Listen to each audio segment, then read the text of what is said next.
Out Loud with Speedy and Friends. It is now time for Roll Out Live with Speedy and Friends. Guaranteed to make you laugh, guaranteed to put you on the ground. But you may hear something that doesn't agree with you. You may not like what you hear. But at the end of the day, you will be laughing. And that's all that matters, that your ass laugh. Get ready, here we go.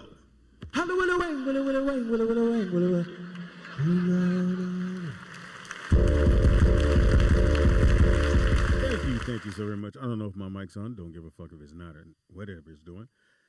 It is on. It is Roll Out Live with Speedy and Friends and Abby.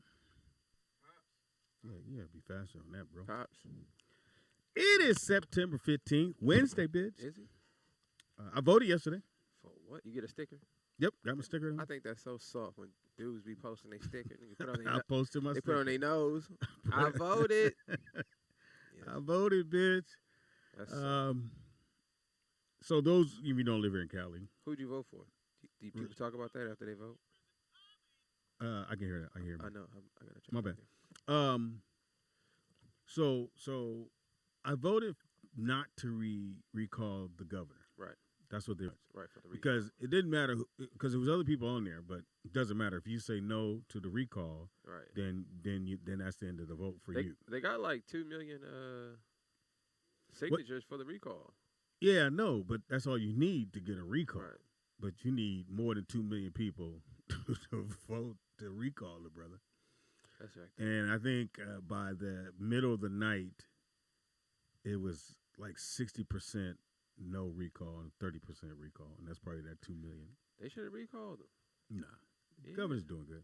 He's not doing good. And it's going to be a blue state. The only reason they're doing that, or were doing that, is to try to make California a red state. That way you guarantee you win presidential races from that point on. And you pretty much guarantee that you run the House and the Senate, because I think we have more senators and per state. And that's part of the get down. But, you know, they tried to put Larry Elder, that motherfucker. He ain't the brother. See the brother, even though I don't trust dudes without mustaches. Yeah, I think that's weird. For sure. Well, Wonzer don't have a mustache. Yeah, I don't trust Wonzer. That tells you right there. But yeah, I want to see the brother in there get a chance. You know what I'm saying? He was horrible. Get a chance to mess up. He was trying to roll with everything Trump. He said that everyone knew about it, but anytime you run for politics, anything you said in the past will be brought up. Right. So he had said once before that he felt the guy that shot Trayvon Martin could live in his neighborhood. He was only trying to protect his neighborhood. And the white dude was like, but Trayvon wasn't doing shit. He says, yeah, I got that part. It was just a mishap. He called it a mishap. And that's just how he was running. And he had somewhat of a name as opposed to most of the other people who were running besides Jenner. They end up dropping out. Yeah, I don't be following. Which just left him. They said greedy and friends. That's hilarious. Who you calling greedy? Who you calling fat? I'm thin. I'm wearing extra large. It's an extra large shirt. You gotta get a bigger shirt, Pops. Nope. Fits just right for me. Just because you lose weight don't mean your size shrinks. Yeah, it did. That doesn't mean the clothes fit though, Pops. What? I'm not saying you. The fuck? I'm not saying you. I'm just saying the clothes in general. I've been looking for more loose fitting clothes. You know what I'm saying? Yeah. Well, I'm trying to get my linen on. Yeah. I gotta figure out now. It's how do I want to dress? How do I want to look? I don't want to look like an old young nigga with a gang of colors on and shit that don't go with me. I was talking to Cheyenne about this, and I was like, I remember when I was a kid looking at Granddad. He looked like a granddad because he wore the leather. He wore the sandals with the holes in it, socks. Black socks. He wore dress socks. Swimming trunks. He would never get in the pool, but he had these high shorts on, and he always wore a white V-neck that was a little too small, and that was just his and some the cop glasses. Oh yeah. That was just his get down size. So I used to always think like, man, what's gonna be my granddad clothes by the time I'm older? Like, am I gonna stick to? I thought it would be tall tees and all of that. I thought I was gonna stick to that for a long time. The only thing I did was. I just love cut-off sleeve shirts. I don't know why. Yeah, that's kind of strange, bro. And that happened maybe like 6-7 years ago. But why you start lifting weights though? When you did that? This is the one. For some reason, I needed the sleeves to be cut off. That is the worst. The shirt felt comfortable at that time. You know what? I have a bad habit. I cut my sweatpants. No, I don't do that. Every single year, like it's a habit. I cannot help it. Like I buy a lot of sweatpants because I like sweatpants, and then they get hot, and then I can't take it. I don't want to go buy shorts because I got 50 pair of sweatpants in there. Some of them already the color done faded. You got 25. So now I just start chopping the knees off. And like 3 pair, you gonna cut too short. You know what I'm saying? Okay, so is it above the knee is cool? It depends. Like I can't, because every time I wear anything below my knee, people go, "Oh, you got skinny ass calves." I don't. Skinny calves. So you saying if you wear your shorts above your knee, it makes your legs look bigger? I look well proportioned. No, you know what? That's a good point, Pops. When you do wear your shorts and they go below your knee, because the leg of the pants is still wide. Yeah. And then all of a sudden, there's a little thing sticking at the bottom of it, like a drumstick. Like life went bad for you. Like no sports was in your life. And I'm like, no, I have nice calves as long as you can see them attached to how the rest of me look. So yeah, you just see my calves. It don't look. It's not sexy. I like. I don't know. As I gotten older, I feel weird wearing baggy clothes. Oh yeah. You know what I'm saying? But I gotta be comfortable. Yeah. So like that's the balance. Like I can't do tight. That's what I'm saying. I can't do tight either. Yeah. I can't do snug nothing. I feel like that. I'm not that young to do the little small shirt. But tight's not cool though. But you can't have it too loose. You can't have it like you can't wear the old sweats from back in the day, the coach's sweats that flare out at the bottom. Right. You can't wear those. But you can't wear the ones that show your calf muscle. Who was cutting the clothes in the 90s? Like what were they sizing? We went through a bad little swing where the skinny niggas was wearing. Remember they was wearing 40s. Yeah. Pants. Everybody wore 36 and up. Yeah. And you couldn't find none of the shit in the store. Everybody wore 36 and up. If y'all don't know. Yeah. And it doesn't matter how old you were. You were 36 and up. And you had a Gucci belt on. Yeah. Or you had some pants and you didn't want to pull them up. No, we had the worst thing in my the worst thing in my era was we had the digital belts. Oh yeah, I remember those. So yeah, so like when I was a kid, if you're not from LA, you might not know about this, but when I was a kid, we had the letter belts. Mm-hmm. So it was just this little buckle. So just a little aluminum buckle. Letter your name? What yeah, and it had the Old English letter on it. So that was like the main thing as a kid. It was a slide-in belt, the little that always got stuck. And then at the wrong time. Yeah, and then I remember going to City Walk and everybody had first they had the diamond belts where they put the studs on it. Yeah. Then they had the big buckles. Yeah. Then they went to digital belts, and that's when I remember as a kid the first man code as far as clothing kicked in for me. Yeah. Cause I was like, everybody that looked cool, and we had like a little clique, and the homies like, yeah, we can put our little clique on there, and I'm like, I don't know if I want dudes looking at my crotch though, like the digital belts. Yeah, I couldn't get and with now that. Now somebody staring at the middle of your body trying to figure out what to say because they got to wait for it all to show. Yeah, I couldn't. Yeah, I couldn't get with that though. That was the. I think the best era for me, dressing wise, was cross colors. Not cross colors. Pele Pele. Pele Pele was even though they clothes was weak. They jackets though. The jackets, the jeans, I just liked them all. I think Pele Pele. Yeah. I don't know if I'm pronouncing it right. Is it Pele? Pops, nobody knows how to spell it. Okay, cool. And then who made Carl Kanai? That was Carl Kanai? Yeah, not Carl Kanai. I mean cross colors. He did cross colors and he did I thought Carl Kanai's clothes were the best ever. And then after that, Sean John. I liked Sean John. I don't know they why had Puff. An outlet. I don't know why Puff stopped doing it. That was weird because I feel like he had some good designs. I feel like Puff is the only black person that I could think of that came up with a clothing brand that the name sounded like something that could last forever. Yeah, and it wasn't too big. It wasn't FUBU or like something nice Ava Rex or something like that. Like Sean John. Everybody knows somebody named Sean and John. It's something about us. We run our course on shit and we go, okay, that's enough. But because you're not thinking somebody talk them into it, that's enough. You need to quit. I think when black people think about being successful, they think about money. They don't think about occupying spaces. You know what I'm saying? Like, that's what people don't understand. Like, you got to think of Henry Ford. When he got into the car industry, he wasn't the richest man. Mm-hmm. You see what I'm saying? But in 10 years, you know what I'm saying? You can monopolize the business. So if Sean John would have stayed in there, mm-hmm. Fubu would have died out. Pele, Averex, everything. Fubu should have stayed. But no, I don't think the name Fubu could have lasted. Oh, okay. Like that's what I think was kind of trendy. Like actually, I like Fubu. I would wear Fubu today. I like this stuff. I thought sometimes the lettering was too big, but I think that what it is when it comes to us, it's like the Dr. Dre thing. Everybody applauded Dre for getting out of Beats. Right. He got all that money, but Beats is still going. Right. They never. Now, don't get me wrong. They may not sound the same, and they kind of watered it down. But they're still going. But they're still going. Somebody's still getting checks. Right. And I think that's where we're missing at. Yeah, you got bought out. You got paid, not bought out, but they say, oh, he jumped out at the right time. Why? Right. Beats is always going to be associated with you, whether you there or not. That's your shit. And I think especially when you start getting money, they teach you that it's about money. When it's everyone else is playing the ownership game. Mm-hmm. And like every other group of people, they playing the ownership game. They're not playing the money game. Because money, you can't, if you don't know anything, you can't do anything with physical money.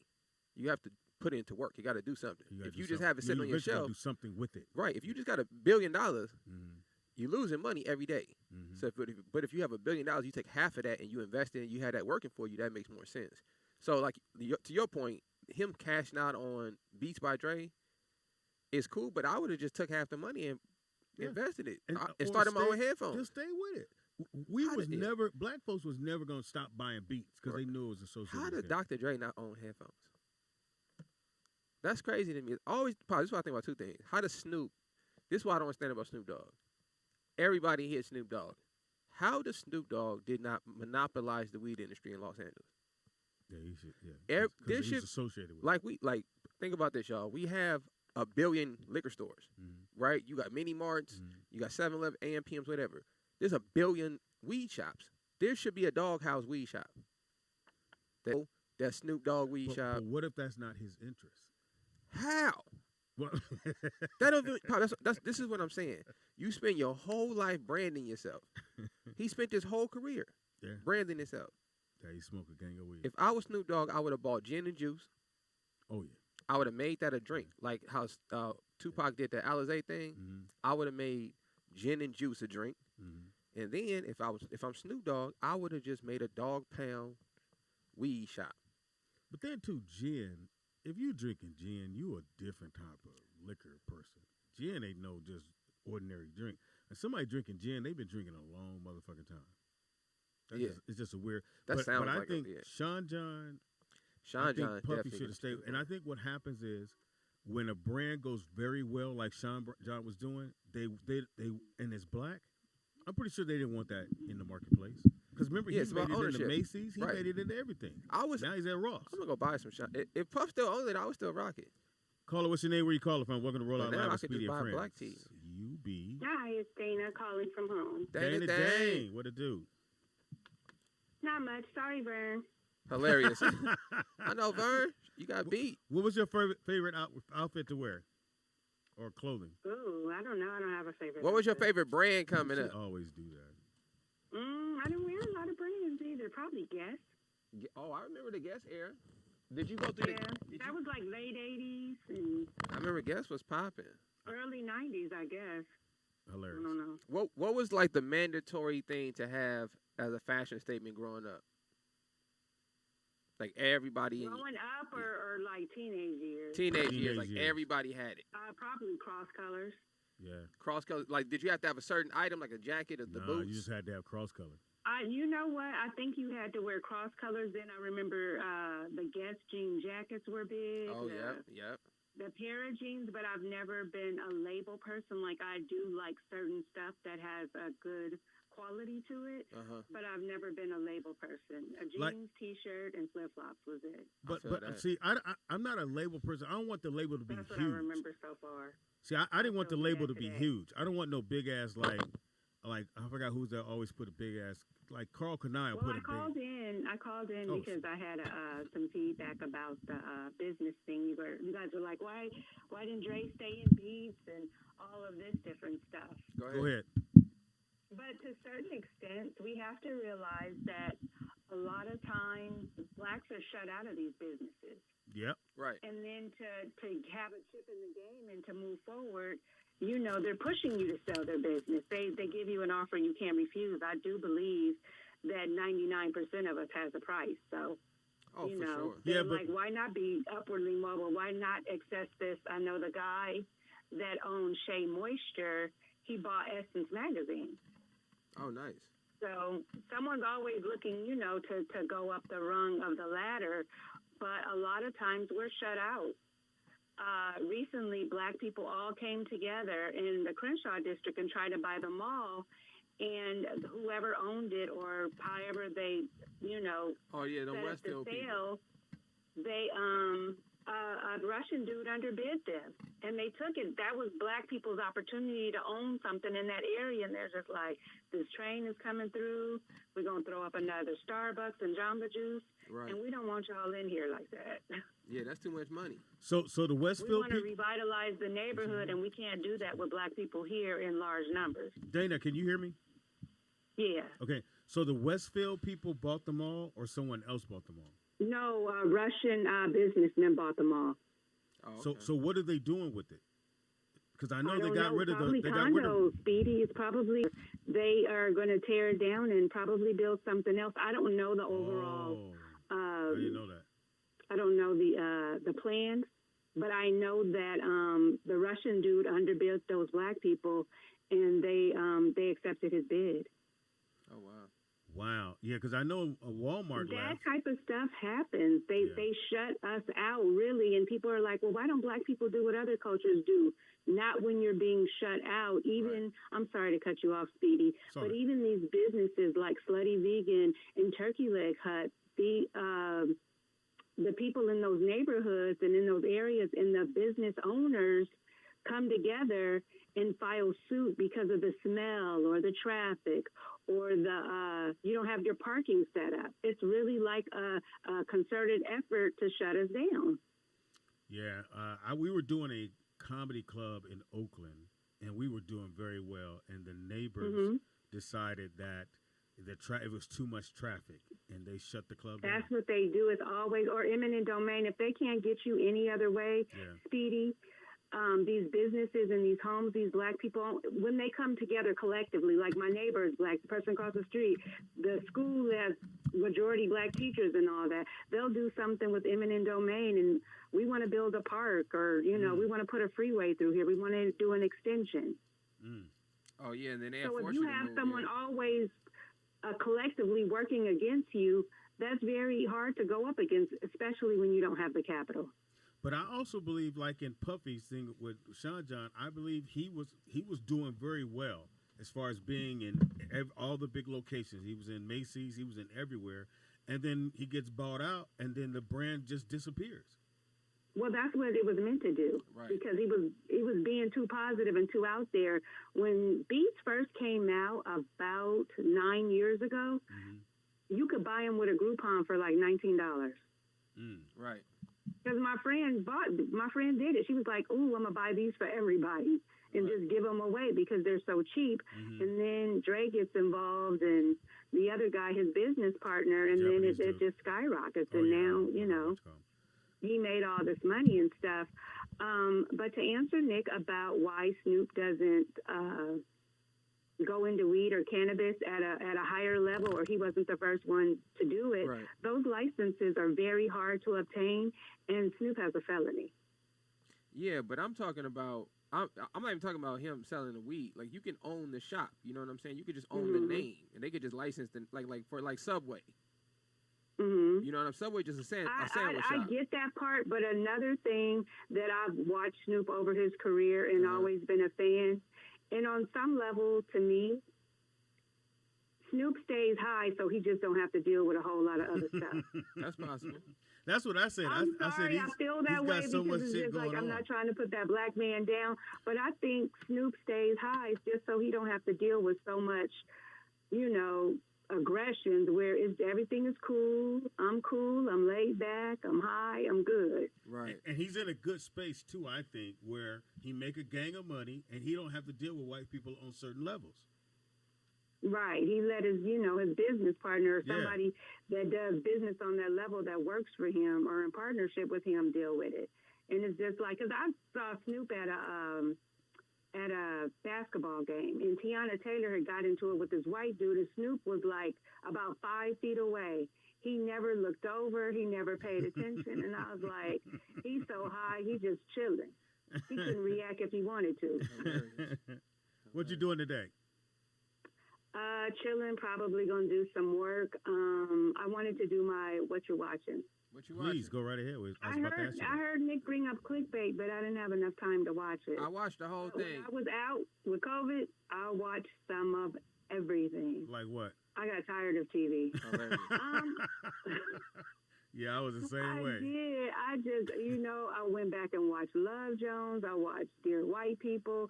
I watched the series on Netflix, She's Gotta Have It. I watched The Upshaws. What did you think of that? What did you think of that? David Makes Men. What, Dana, say it again? What did you think of the series She's Gotta Have It? You know what? It got better as time went on. Okay. But in the beginning, it was just kind of like, she hooked up with these 3 dudes. She lives a really carefree life and everything. And then, live your life. But the whole, about 5 episodes dedicated to her lesbianism, I could have did without that. Yeah, I mean, I wasn't tripping about. I just thought it was really good. And again, I thought when they caught their stride, they decided to stop doing it. I'm like, what the fuck? Netflix canceled. Netflix gave Spike, a 2-season deal, and it never found its audience like a lot of things. Mm-hmm. I liked Lovecraft Country, and it's, it has a lot of critical acclaim. It's been nominated for all these Emmys, and HBO decided not to pick it up for another season because I can see where it's very expensive to produce. Because it was a timepiece. It was, yeah.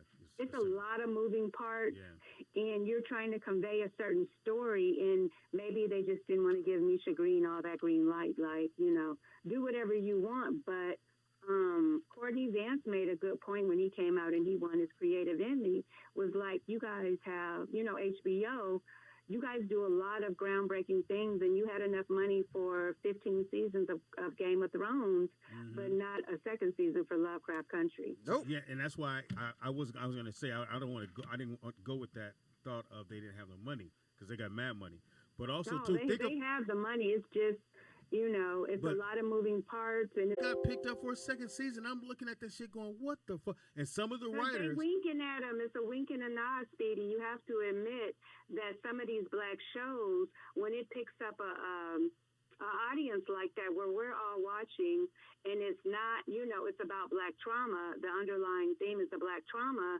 And then, people are watching it. It produced a podcast that everybody's listening to. They like, yeah, y'all doing too much. Let me go and pull that back.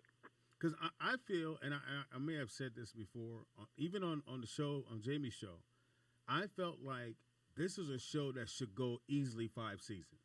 I really thought that. They had enough steam and motivation or whatever to move that far, but I don't know. And they dragged it out, Speedy. It was the last announcement of the year is that Lovecraft Country isn't coming back. They waited, and the lady Misha Green, she had already did her outline. Wow. For the new season, for the second season, and they just kind of like shut her down. And I would like to know whose decision it was. But you know what they do in those situations? They'll shut them down, but they'll go, "Oh, we'll give you another first look on something else you got." They did give her a first look. And I didn't even know that. I don't know what the name of it is, but I did read that they gave her another first look. So they're interested in what she does. Most likely she's queer, so they're giving her the purse strings. They just have it in somebody else's hands. Dana, don't believe it that way. That's how they shut. You know what they told Jamie after they canceled his show? Oh, we're going to give you a first look on something else. Me? Yeah, they said we're going to give you a first look on another show. They told him the exact same thing, and that's what they tell most of the black producers and writers. I read that it was Jamie was in agreement with the cancellation, Speedy. No. Oh, okay. No. So they just kind of put that in there, and then made it seem like they went along with it. He wanted to do 2 more seasons. He wanted to do 2 and 3 together. We were supposed to shoot 2 and 3 together like right now. Mm-hmm. That's what he wanted to do. And then I got the call. Okay, we didn't get picked up, but some other goofy ass shit got picked up. So I'm like, okay, because What's Come Show got picked up for second season. Upshaw. The one you guys said. Upshaw. Yeah. It's called Upshaw. Yeah, Upshaw. It got picked up for second season. It was a pretty good show. But it was totally opposite. Now that I've seen Upshaw and Dad Stop Embarrassing Me, what I would have liked to see with a Dad Stop Embarrassing Me is a little bit more nuance. What do you mean by that? Nuance, when I say that, I'm talking about something geared more to the Black community. Like all of it was geared. Did the church episode, it was that, but when I remember Dad Stop Embarrassing Me, it could have been anybody. That could have been an Asian family. It could have been a West Indian family. It could have been anything because, to me, I didn't see the nuances that spoke to our community. But everything that we wrote, besides the first, what people have to understand, we didn't write the first two ones. The first two were written by a white guy, and his guys that he brought in. So we were there, but those two episodes were already written. So then when you get to the third episode, they moved him out, they moved Bentley in, and they really gave us a voice as far as the other Black writers on the show. And a voice where we could say, no, we don't want to do that. No, we don't want to do this. We should go in that direction. And there was a lot of stuff that was changed to like they never had the episode about the police, and we came up with that. Fox wanted that in there. They had more when it came up about the Latino guy that worked for Fox. He didn't want it to be like just because it's a Mexican guy and we have a gang of Mexican jokes. He didn't want to have it like that. And I think we tried to be above making the typical Black show where deadbeat dad, not into kids. We just tried not to do that. The only thing that they really wanted, they wanted the mom to be in the show, and Fox didn't want the mom in the show. Fox didn't want it? No, he wanted to be a single dad. And then not have to worry. I like that, but where you didn't have the mom come in and go, I want my daughter back, because I thought we should have wrote an episode. I mean, you could have done it where the mom was just so busy that the dad was a better fit. Yeah. Because it was, what was it, Georgia, and it's family oriented down there, and she would have had more structure, so you could have done it that way. But to me, when I rewatched it, I would have liked to see something more nuanced towards being Black. I think that's what was left out, where you guys did not want to utilize that. Now, what do you mean? Okay, I know what you should have. I have an idea what you mean by being Black. But what do you mean by being Black? Because he was Black throughout the whole series. He wasn't Black in a way, in a sense that was expressed. What about the dad? Like there's things that goes on in Black households that other people don't live there, don't know anything about. This whole thing that we're all American, but we're really a culture within a culture. Right. Like he was a Black dad, but I didn't see him express being a Black dad. He could have been a white dad. He could have been a Mexican dad. He could have been any kind of dad. That was not expressed in the show when I watched it, because that you guys chose not to go that way, but it should have been more like that. I understand what you're saying about the negative aspects in, what is it? Not typical, but the other word I'm trying to think of. Where, I don't know. There's a word I'm trying to think of. But I would have liked to see more of that when I watched the Upshaws. Yes, it was a family, but we knew that was a Black family. Yeah, but I see. I beg to differ. I'm really trying not to be negative. No. You're not being negative. You have an opinion. Your work so much, Speedy. But I would have liked to have seen more of that. Yeah, but then I think the Upshaws was the total opposite. It was the typical thing you always see. It wasn't the opposite. The only thing that was a factor that carries a lot of the Upshaws is Wanda Sykes. Her being the sister, and her and Mike Epps going back and forth, and the whole sister-in-law, brother-in-law thing, where she likes him but not likes him. That really works for that show. I thought David Allen Greer destroyed. There's no way you can't tell me he was a great dad. He was great. He's a fantastic dad. I would have liked to see more. I think for some of these shows, if you're not going to do network, when I'm saying NBC, ABC, and CBS, and you're going to Netflix, take that leverage and use it. Nah, okay, so you guys don't know. No, am I wrong, Speedy? You tell me, because you're the person. I was there. We tried to go. You can go to the line, but anytime we went over the lines, the upper people brought it back and said, "No, we can't do that. You got to find another way." Okay. So it was a lot of stuff we wanted to do. See. They had notes, and when they would give us notes, we had to abide by the notes. And then and then Fox would go, "Well, I'm gonna see if I could push that," and he would try to push it, and then they would go, "Nope, we can't come off of that. We got to have this." So, thank you, Dana. And see, I would be interested to know who are the people that work with the Upshaws, because they totally let them do it. Yeah. But I think because you had Jamie's show go one direction, so you make the other show go the opposite direction to see what happens. Yeah. So it becomes an experiment, and whoever who pays off with the viewers and the I think they both watchers, did well, but that's who gets it. I think they both did well on the viewers, but I just think they picked the other show over ours.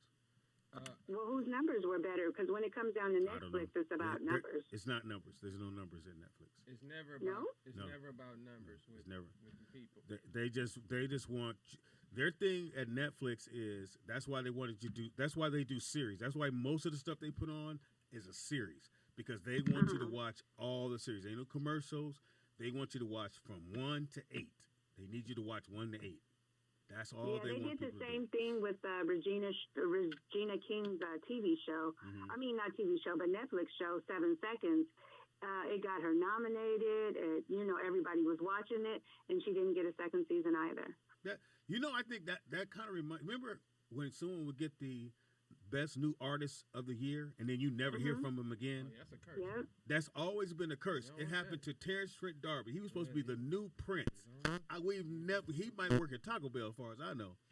But I think getting those awards for shows and like that are a curse for black people, because the minute you get them, they go, okay, you got an award, you should be happy, and then we're going to cancel your show, and then you got to find something else to do. Well, it just depends on who you are, because for Regina King, she was nominated and stuff, but she was nominated for Emmys that she won.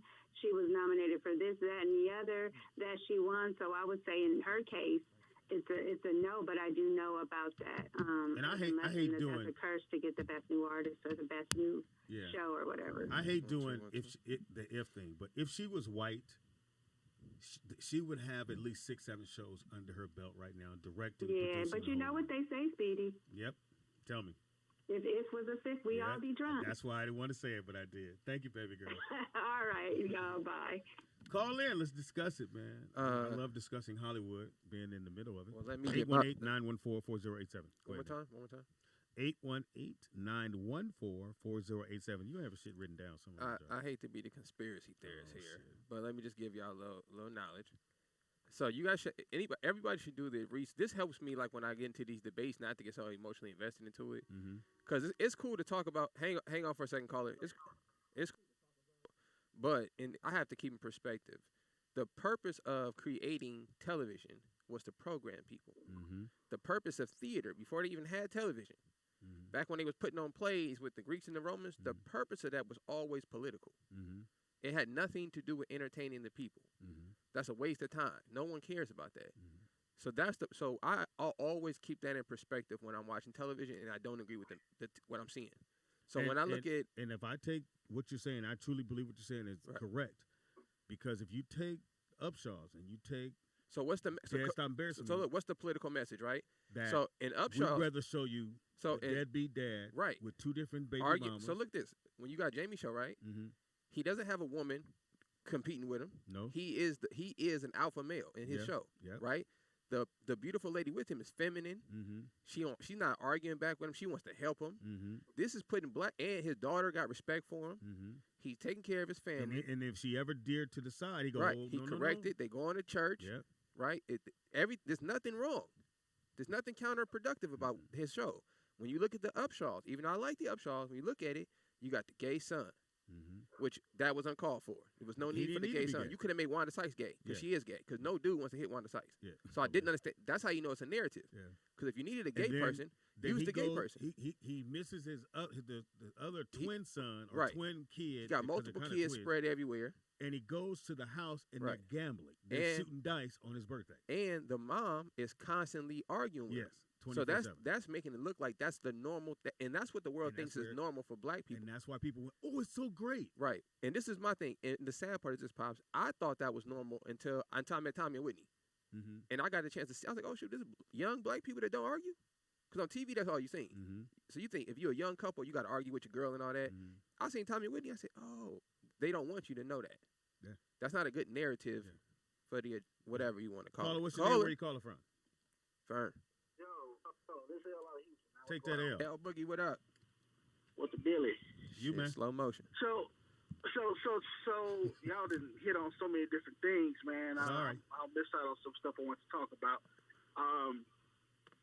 So I get what Dana's saying about the show. Dana, stop embarrassing me. Uh-huh. Basically, what I gather from what she was saying, if I'm, looking at the way she was trying to put it, is that as far as based on the narratives of the show, any race could have been put into that position. I don't think so. A white dad and a white father. I mean, a daughter, Asian dad, and it still would have fit and still would have worked. Right. And so, pertaining to, comparison of the Upshaws, I mean, we just keep it 100. It was more black. And what I mean by more black is we can say what we want about how they make the type of shows to want to keep us down or whatever, or kind of how things are as far as the black community. But it is what it is. I mean, it's the reality of how it is. We can't deny that. And I think that's why Dad stopped embarrassing me. I mean, the Upshaws did better because they did have that dynamic of what we see in our own black families.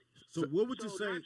What do you say? Whether you got money or not, I've seen it both ways. Whether they got money, whether you have money or not, I've still seen those type of dynamics within black families. Okay, personally. so let me ask you a question. So you're saying white America, the regular white America, they don't have arguments, they don't have baby mamas, they don't have drama in theirs because they don't show that on their TV shows. Right. Just so you know that. There's no TV show. No. I understand what you're saying. What I'm saying is we have a different type of comedy. And I'm looking at comedy shows. Right. We have a different type of comedy as black people that we laugh at. They laugh at more straight-laced type comedy. That's why a lot of their shows are geared towards that. Some of this writing is funny and things like that. No. But we don't have that type of comedy in our black culture. We laugh at the baby daddies. Unfortunately, but that's just what it is. Okay, so let me ask you a question. The ratchet aunt. So let me ask you this. Let me ask you this. So why did Fresh Prince work? Why did Martin work? And they didn't have either one of those. Yes, they did. No, they didn't have no baby mamas. They did not. Yes, they did. They didn't have. But understand, Speedy, I'm not saying that every comedy show has to have a baby mama. No, you're saying that's how black culture is. You're saying that the majority of our black culture deals with baby mamas, the issues, motherfuckers arguing. That was an example. What I'm saying is, if you look at the Fresh Prince, if you look at Martin, okay, those shows still had black comedy that we can relate to. Yes, the Shanays, the Romy Romes. I mean, the crazy jokes, the type of things that you can see yourself sitting, with those people and having that you're laughing with them based on the type of comedy. It's the difference. I just think that Dad stopped embarrassing me. They had some comedic pieces there, but I think again, like Dana was saying, anybody could have fit into those slots, and it still would have been the same type of comedy. Now, the asterisk that has to go on to Dad Stop Embarrassing Me, the original cast was supposed to be Tiffany Haddish as the sister. Because of COVID, they couldn't make it work, and she had a gang of movies and stuff lined up, and she couldn't get out of them. And his best friend was going to be what's my man, the little short comic. He had a song. Duval. And Lil Duval had all these appearance dates that he had got deposits for, and he couldn't get out of them. So that would be the only asterisk I would put by Fox show. He had to go and at the last minute because we were under the wire. We had to find a cast. So he just called. He knew the white dude. He had worked with him before. He just called him and said, "Hey man, can you come do the show? We'll figure it out how we're gonna do it." He said, "Yes, I could do it." Then he calls Portia. Portia, I need you to come do the show. That wasn't the first pick, but we had to work what we had to work with. And then David Allen Greer was never called. It was originally George Wallace. And George Wallace, when the pandemic hit, he said, "I can't do it."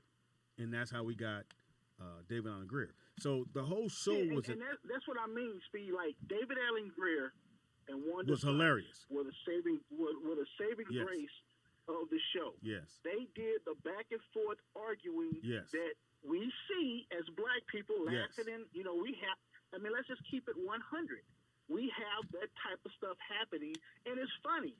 We already know when we go to the family reunion, you're going to have the uncle that's doing this or the uncle and the aunt arguing. You're going to see that. And that's just, it's not saying that there's anything negative about it. No, it is, though. It's just something that we see. It's not. It is. So if you don't see it, does that mean... If it's the reality of what happens within our community. It is what it is. I didn't have the uncle. But this is what I'm saying, though. This is what I'm saying. I can't relate to nothing on the up shows. Nothing. Like, it's funny, right? Because they put it on TV because it's a stereotype. But I don't have those dynamics in my family. None of them. I'm not saying every black person does. So no. But hold on, L, hold on. But what I'm saying is this: when it comes to, let's just use for example white families. If you do a white show, there's 1 billion white people live in trailer parks, live in poor communities. Don't never show it. Sleep with their uncles and have babies. They don't have TV shows about this. Sure don't. They don't make it funny because it's not funny. There's nothing funny about. In my personal opinion, there's nothing funny about a woman yelling at a man and disrespecting him. But in the black, But in the black world, I've never seen Roseanne in my life, so I can't. That's what I'm saying. You don't. So you. No. Hold on. Roseanne was one of the exceptions because she was trailer park. That was a trailer park show. So we got one show. And it worked. Hold on. It worked. We got one show. This is what I'm saying. We don't see this consistently when it comes to every culture has issues. Every culture has problems. All I'm saying is when we show both sides of it, it seems to be the negative side that gets the most attention. That was my point. That's funny, but that's what we. But I don't think that's funny. Here's what I'm saying. You don't. That's fine. Right. But you don't make up the masses. And then neither do you. But y'all should think about that then. We laugh at these things. We're not looking at those things and say, "Oh, let's put this down." And they we laugh at those things. That's the type of stuff that we laugh. That's at. the problem. Comedy show, Speedy. Come on. You know the type of comedy that's being done. Yeah, but okay. I'll give you an example. L, I'll give you an example. Comedy is not gonna get the reaction. I'll give you an example. L, I'll give you an example. So, right before the pandemic, when DC Young Fly was doing his thing, DC Young Fly was doing numbers. And a young lady calls me and goes, "Speedy, DC Young Fly's doing numbers.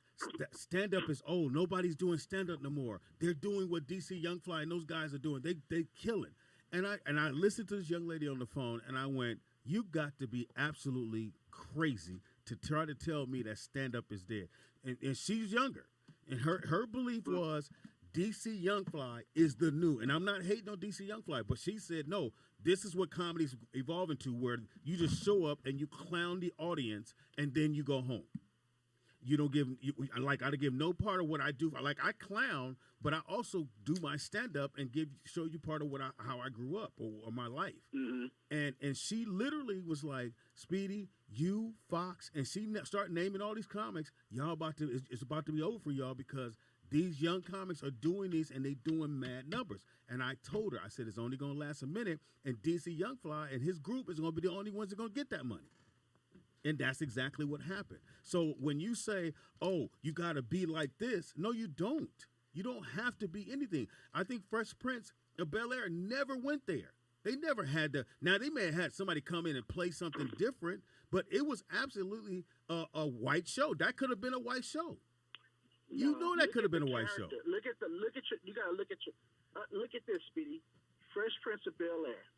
Look at the main character. Don't look at all the other characters around. Will was the main character. That's the same thing. Was the one that brought that dynamic to the cast. Okay, now take that and flip it. And you still hold up. And you still had the other characters that also had their stuff every night. Uncle Phil would go off. Aunt Viv was feisty. They had that dynamic still. It was still there. Now, when I say the dynamic, some shows are more extreme than others. Perfect example. Okay, I just started watching and actually finished watching it. The Miss Pat show. Okay, that's the extreme other side. Completely extreme other side. But again, I can relate because I have seen that. But does that make? Is that what you? And I get it. Because, so are you saying the only shows? May not be. Are you saying the only shows that should be put on air should be for black people is showing everything? We should have a little bit of both. Can't we have both? But I'm asking, can we have both? About Dad Stop Embarrassing Me and comparing to the Upshaws. And what I'm saying in these other shows, and what Dana was saying pertaining to Dad Stop Embarrassing Me, as far as how that particular show, she said it was not saying that it wasn't black enough, but it could have, anybody could have been put into those roles. But I don't understand that anybody. What does that have to do with it? That's not a. Okay. That's any show. You don't change nothing. Okay, you don't change nothing about the show. That show could have had a white father, a white daughter. Could have had a Mexican daughter, a Mexican father. But what does that have to do with whether? Okay, so you're telling me it could have had that. You could have put them in, and the show still could have ran and did the same exact thing. No, it wouldn't have. So what's the no? But why is that? No, but that's the no. But Pops, that's the point though. Yeah, is to show black people in the same light other cultures are being shown in. So what's wrong with that? That was the point. Nobody said nothing was wrong with it. No, but that was the point of the show. You're looking at. Okay, if you're comparing, let's keep it like this. If you're comparing black comedy to white comedy, we know that there's an obvious difference. What's the difference? No difference in a black show and a white show. It's no difference. We don't laugh at the same things. We don't laugh at the same things because we have things that we laugh at that are funny to us. But if you're maybe I'll go this. I'm gonna go this. Maybe you're not diverse as I am. I was able to laugh at Will and Grace. Will and Grace, to me, one of the best written comedy shows ever. I watch everything. That's why I can say what I'm saying. Okay. Well, let me finish. I'll let you finish. Let me finish. Will and Grace, Everybody Loves Raymond, off the fucking chain. That's funny. Off the fucking chain. Funniest shit I've ever seen on TV. The callbacks were funny. All that shit was funny. And when you got to black shows, when Lil Rel came out, was that funny? It had all the black characters you want. I didn't watch that show as much. Okay, so but it had every single thing you just said. But I think you're not.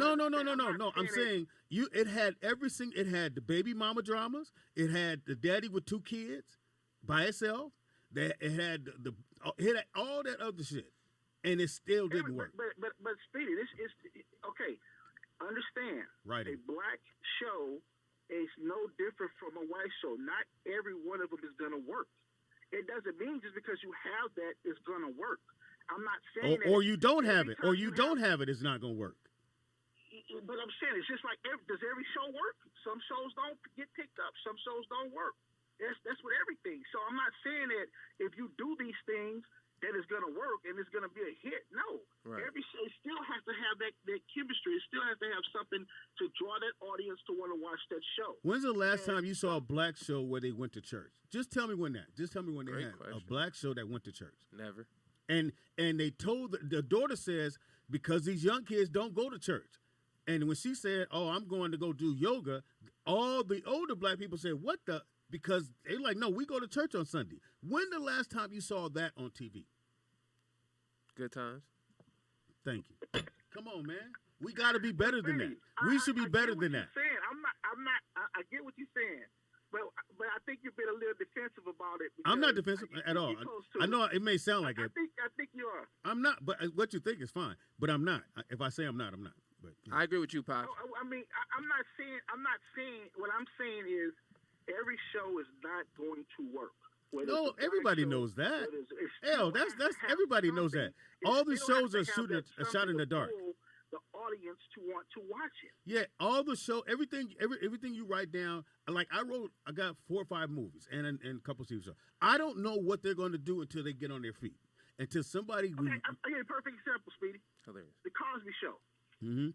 They didn't have all that. They had the mother there, the father They there, had the everything. there, Funny the as fuck. there. Funny is all I do. And they put Bill Cosby in jail, nigga. What does that tell you?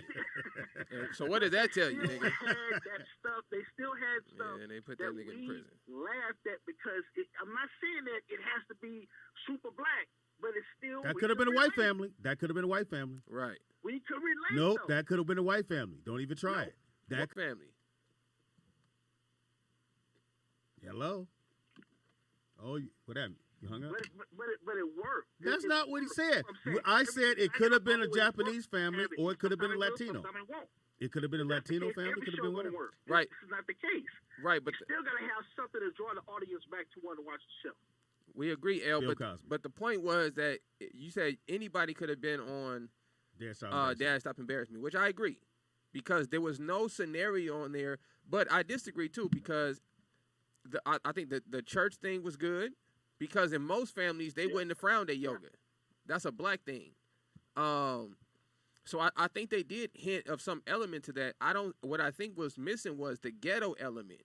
And I think I don't know if that's what you're talking about, but as I'm reading the chat room and I'm listening to people, I think that's what we're referring to. And my point is this. It was none. Everybody doesn't come from every black person. That's not their reality.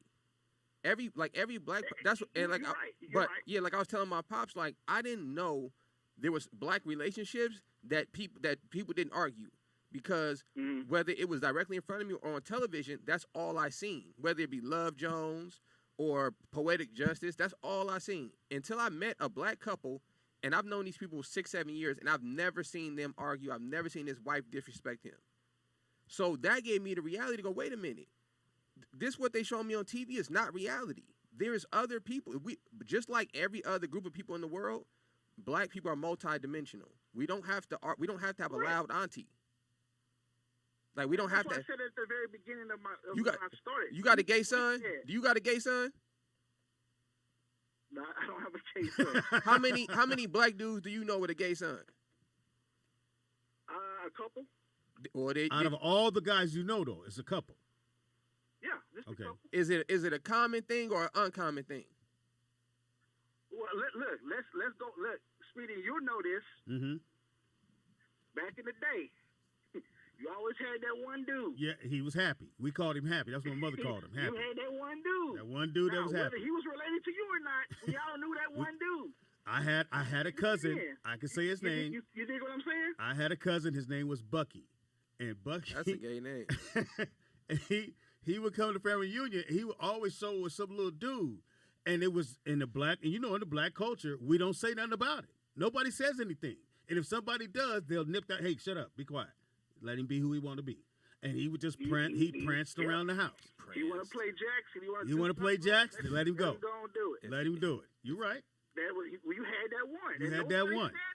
But I think what Nick is saying is like, I didn't understand, like in writing, make me understand why the son should be gay. Just let me, if you give me the reason, if you're saying, well, we're going to do this because we want to represent, okay, then say that. And then say we want to make sure that some gay people watch the show. Okay, then you put the gay character in there. Okay, do what you got to do. You don't need a gay person for gay people to watch the show. It doesn't always have to. You should not always have to have a gay person in the black show. I agree with that. Because that's again, like you said, Nick, you don't see that in every household. But that you don't see it there. So I agree. I agree with you. Or the other, L. I don't have it either. Oh, L, the other thing they do when you see a black character on a TV show, a strong black character, the next thing you find out that person is gay. The one on 9/11, the sister with the bald head. Why did she have to be? She didn't have to be gay just because she had a bald head. I know her. She's from Chicago. We worked together on a project. She wasn't gay, but why did she need to be gay on that show? The black girl on FBI Wanted. Super strong character. That sister is strong as fuck as the character. But she's gay. She's gay in the character. I got one for you. Y'all seen the Miss Pat show? Have you seen the Miss Pat show? No. Not yet. Okay. I'll check it out. I'd be interested. I'd be interested to get your thoughts on it. Look. I'm gonna tell you one thing I noticed. There was lots of, like they said, everybody says lots of cursing, lots of profanity and things like that throughout the show. Is a lot. Did it make you move, or is it just cussing? It fit. Okay. The shit was funny, but what I did notice is as the episodes went further and further along, seemed like it got less. It still was there, but seemed like the profanity got less and less. The network probably wanted them to bring it down. Yeah, because I know at the beginning on our show we had 2 fucks. We could do bitch more than four times, and you could not do nigga. Shit you could say more than once. There were certain words you could say more than once, even on Netflix. But you couldn't just go in there and go, motherfucker said shit, motherfucker. You couldn't do that. They would come back with notes. But thank you, man. Yeah. Great call. Check out the Miss Pat show, Speed. I want to try. Your thoughts on it, bro. I'm try to do that. 818-914. It is what you watching Wednesday, but hey, what you watching? We'll talk about it Wednesday. I got 2 things I was watching. Go ahead. One, on the topic that we on right now, before we get off of, we can get off it right after this. I seen this movie called In the Cut. I doubt you ever seen this. It's with Meg Ryan. No. It's actually a really good movie. It's older though. I want to say 17, maybe earlier than that. Mm-hmm. But to the point that we're talking about. So in this movie, one of my favorite comics is in this movie, Patrice O'Neal. If you know anything about Patrice O'Neal, if you haven't heard his comedy, I would say he sounds like somebody that Corey Holcomb grew up listening to. If you can imagine that. Patrice O'Neal is one of the funniest comics I've ever seen. The movie's called In the Cut. So this is what I didn't understand about this movie, right? Good film. I had to watch it 3 times. Patrice O'Neal plays a very small part in there. He plays a pimp, but he plays a gay pimp that has on eyeliner and a leotard. And as I'm watching the movie, I watched it twice. I'm going, he could have been a pimp, right? The pimp had nothing to do with the movie. So that's one strike. You putting a black man in there as the womanizer has nothing to do with the film. Why is he gay? Why is it a gay pimp on a stool with a little 22 in his purse? That's an oxymoron. You can't even be a gay pimp. Well, thank you for clarifying that, DJ. What kind of shit is that? A gay pimp? Like, that's like being a pastor that do murders on a weekend. Now, before you go into it, DJ Vegas, the reason why, Nick, because there were no black writers in the room to go. No, I don't think that pops. I think the reason why is because they have an agenda against black men. Oh no. So you take Patrice. That's what I mean. You take Patrice O'Neal, who's funny as who's fuck, known as an aggressive black male. Yeah, and you tell him to play that. And character. you tell him to put a leotard and eyeliner on and sit on a stool. Yeah. But again, there was no black writers in the room to go, hey, don't do that. But go ahead. Because that could have been anybody. A lot of people are not going to agree with this. People think I'm crazy for even saying this, but they have an agenda against pimps. They do not want you to think that a pimp is a man of character at all. A pimp is not a man of character. Everybody has their different views. Everybody has, a different morals and stuff like that. And everybody says what they will never What's do. disabuse? Stuff like that. I never heard that before. But it's certain, if you know, it's hard for me to explain because a lot of people don't understand it. But that's something that could never even happen, a gay pimp. Yeah, I feel what you're saying. That's what I just thought the character had no purpose of being in the movie. So obviously it was another reason for it. But every depiction that you ever see of a pimp is a negative one. It's one that I don't think there's a positive. They always try to make you they just fool with a big hat and a cane and it's just it makes you perceive it that way if you've never met one in real life. You know what I'm saying? Because they want you to think that this person is a scum of the earth. They'll never talk about the good things that they have done. Which, like I said, you got your own morals and stuff like that. Everybody is different. So, but I just got a problem with that. Like it irritates. You want to be a pimp in your past life? No, I came up around that a lot, and I kind of gravitated towards that, and I got a lot of game and information from like that culture, and that's a culture, that's a lifestyle that you have rules to. There's rules. Like I said, you can't be a gay pimp. You can't be like pimps don't just sit up and just beat on females 24/7, and they don't sit up there and make you. It's not by force. It's by choice. You'd be tired like, if you y'all did 24/7. Met Bishop Don Juan, right?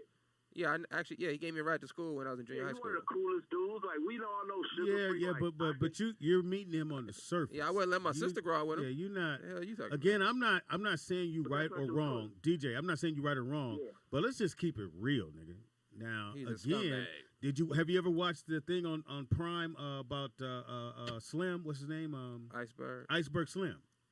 No, never. Oh, you got to watch that, bro. You got to watch that. He talks about being a pimp and how in Chicago and how he had to be. He wasn't a pimp. Iceberg. That's the dude that wrote the books, right? No, Speedy, they have books. Have you ever seen American Pimp? Yeah, I saw all those, man. But I get what you're saying about the gay thing. I'm not talking about that part of it. But there is a side of it that is fucked up. That women take L's. They get their ass beat. They get knocked out. They get killed. Things like that were happening to women if they didn't do, if they wasn't producing. You know that. Absolutely. And they were getting them strung out. No, not if they not producing. Well, maybe back in the days, yeah, but you can't do stuff like that no more. And, hey, FYI, DJ, you know pimping is a white man's culture. Nah, I don't believe so. That is a fact. I disagree. Why you say that? Because pimping and prostitution whorehouses were started by white men. Mm-hmm. Yeah. Red light district. They had the power first, but that's not pimping. That's just no. Huh? That's not pimping. That's prostitution. The person that's putting the person out there is the pimp, nigga. Whoever that is. Yeah, it's something called a definition. By definition. Yeah. Profit in my pocket, nigga. Listen, you could send anything. You can send anybody outside to do anything. That does not make you a pimp. It does. Profit. If you come back and give me the money. Yes. Okay. Like in the world of America, technically, I guess to those people that will make you a pimp. But to pimp, that wouldn't make you a pimp. You wouldn't be a pimp. You couldn't say, DJ, because I send this girl outside, I'm a pimp. What did you attach this show to? What is that attached to a show?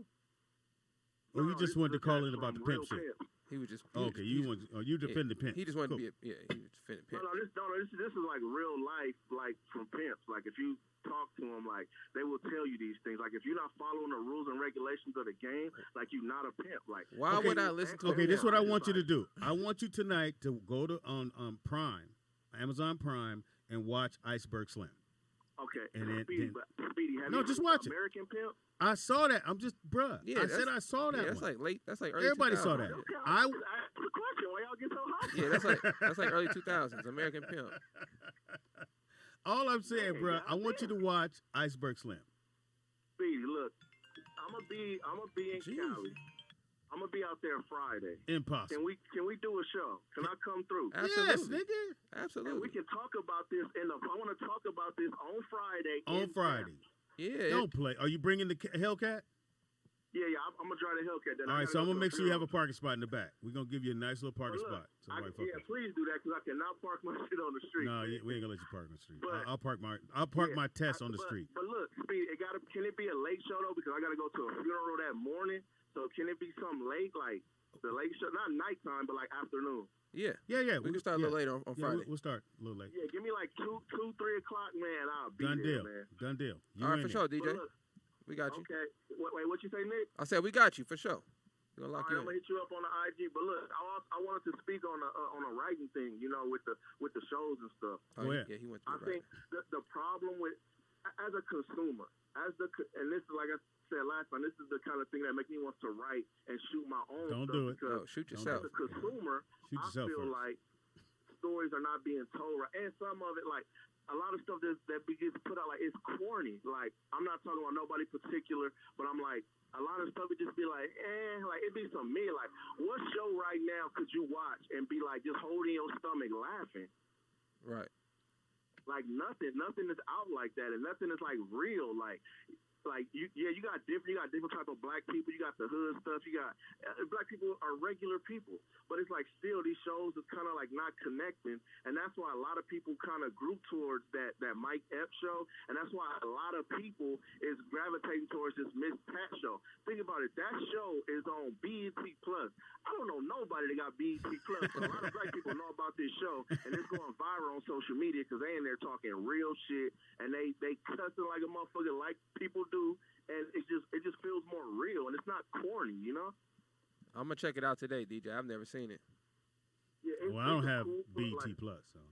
But even though the Mike Epps show, that was on Netflix, they was on there cussing and you know what I mean? Like, I don't know how he got that done. Hey, Mike Epps. Well, DJ, you just said on Netflix it was only certain cut. Y'all can only say 2 shits, and they on there saying 15. I know. So that was the note we got. So they got a totally different note. But again, but also, I think they wanted to make them the opposite of what Jamie's show was doing. Yeah, but even Speedy, with y'all having Fox and y'all having writing authority, y'all still was held back, right? Yeah. We can only do so much because, and here's the reason, like what y'all wanted to do. Yeah, and here's the reason why. Because had we did the other 2 seasons, I would have got moved up to executive producer, which gives you more power and more voice on how the script is written. As just a staff writer, you write it, and then the person above you make the correct changes, or they go, we're going a different direction, so we're going to make this character do this, that, and the other. So they'll still change it. So you know what that tells me, DJ? You need to be executive producer. There's an agenda. Absolutely. But it's their shit. You can't tell them how to do their shit. No, but I said that to say how you were mentioning that, you know, when you look on TV today, there's nothing that, you know, it's just that funny or that you can just grab onto. But in all honesty, I think it's done that way on purpose. Mm-hmm. Like, I meet so many creative people every single day, right? Especially living in Los Angeles. There's a billion actors out here. There's a billion directors. So at some point, you got to ask the question and go, well, what's the problem then? If all these people can act and all these people can write and we got all these producers, how come nothing's getting written and nothing's getting produced? Because they only let the because right. No, that's not why. Because the people have the industry monopolized. For example, you have to get a movie greenlit in order to get in theaters. Mm-hmm. It has to be approved. Mm-hmm. So what do you what do you have to approve? And before you get it approved, they want to know who you have attached to it. And so when I say attached, they want it in, like, no black actor is going to say, "Oh, write their name and say I'm going to be attached to your project." Because what happens is, if you're attached to a project, then you can't do something else. So they go, well, I can't be attached to it, but, you know, if you get the funding, which you can't get the funding till you find somebody to attach to your project. But look, Speedy, like, we got to understand, it's their money. Of course, they're not going to put their money behind something that they don't know about. They don't know about this black culture. They don't know about what's not and what's not. DJ, that's the thing we got to get out of. It's not about money. Mm-mm. It is. It's not, bro. Why do you? Why, I don't. But if you put your own money up, you won't have to deal with that, correct? DJ, it's not. No, you still would, because they don't care.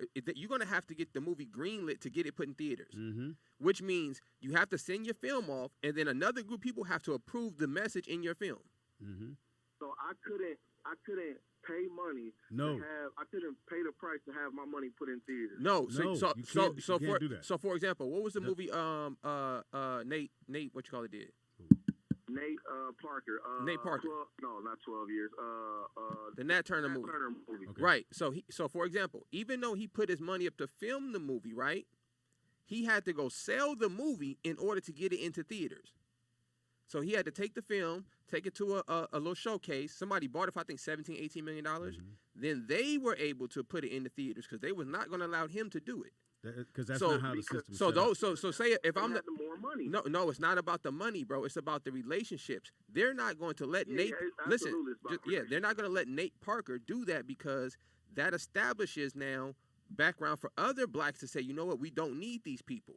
We could just film our own movies. Now, if you take that away from him, you have no blueprint to do it yourself.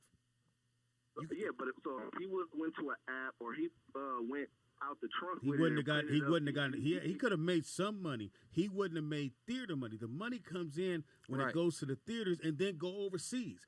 You know why? You know why when we do an all black cast? For those who don't know, They don't send those movies overseas. You know why? Because they don't watch them overseas. And the studios don't really get behind them because they want to make the money overseas. Why? Because that helped them buy yachts and boats and keep the kids in private school. When you can send a movie overseas and it makes that more money, that's when they love it. They want a mixed cast, or they want maybe one or two black people. But I'll give you a perfect example. There was a movie that had Faison Love in it. He was one of the stars in the movie. When they sent the picture of the box overseas, he wasn't on the box. Not at all. He sued him. Yeah, he wasn't on the box because they want to make that overseas money. But just like Nate Parker, right? So I don't even think there's nothing wrong with that. So what Nate Parker did was he went to basketball players, he went to celebrities, and he got funding from them. That's to do the movie. Shot the movie. Yeah, but that's to do the movie, that's but not to put about. it into the theater. You gotta that's a whole nother. Yeah, that's a whole nother budget. Yeah, that's theater. It's like you got to at least get to really be a hit. It has to be in 15,000 or 1,500 theaters around the United States. 1,500. That's all you need to be in to become a hit. Normally, it's about 3,000 theaters you're trying to get into, and then so when you get, let's say you get 3,000 theaters that first week. If your numbers go down, going into the second week, you get cut in half. How many theaters you're going to be in? So you go down to 15,000, and then it goes down and down and down. I mean, that stuff is not cheap. You know, I've seen how they built DreamWorks Studios. They put up like $100 million, and then they got another $500 million, and they was well over $1 billion. And they still almost went bankrupt like 3 times before selling it for like $1.6 billion. But it's a lot of money. But you know who wasn't going bankrupt? The people that were involved, because they were getting that money. Right. They just weren't doing right projects. Movies, but those people already had money. Those people were already billionaires. Steven Spielberg, David Geffen. They always want more. Free call though. Hey, Friday, DJ. You here Friday? I'm still talking. Hilarious. That's the problem. But no, I was just gonna say, they still have other avenues. We still got other avenues. Black people with apps. Dame Dash got an app. Bruh, come on, man, stop. And sometimes you gotta know who you're attaching yourself to. See y'all Friday, man. All right, hopefully y'all don't flake on me. Shout out to Dame Dash, man. Do you? Yeah, Dame Dash ain't got the best reputation in the black business. You have to be careful who you attach yourself to. And again, I get DJ. He wants to throw money at everything for some reason. I don't know why he thinks throwing money at everything makes it. Well, I think that's the what they call it, the carrot and the stick. I think money itself, right? You can read this in the scriptures, y'all. It tells you not to focus on these things. It's the carrot. You know what I'm saying? They just dangling the carrot in front of you to get you going. Because you ever ask black people? This is how I know. I always ask black people this. Man, I'm trying to get $1 million. I'm just trying to get $1 million. You know, I need to. Man, if I had Bill Gates' money, you know what I ask him? What would you do with it? If I, you know who asked me that? Jamie asked me that though. And it was a real question. But you ask a black person. If I cut you a check right now for $1 million, what you gonna do? What are you gonna take the money and do? To the mall. You know what they finna do? Mall. Go to the mall. Yeah. Go get a car. You know what? That's why God ain't finna give it to you. Cause you just finna go trick it off. Thinking I can do better with this. Caller, what's your name? Where you calling from? What you gonna trick off? What's up, everybody? Burn! What up?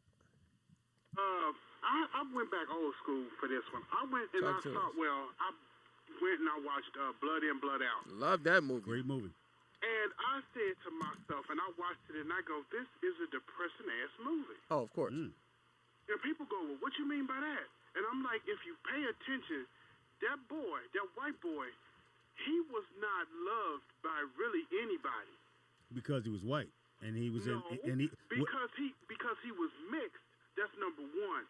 Number two, he tried so hard to fit in, he ain't never getting out of prison.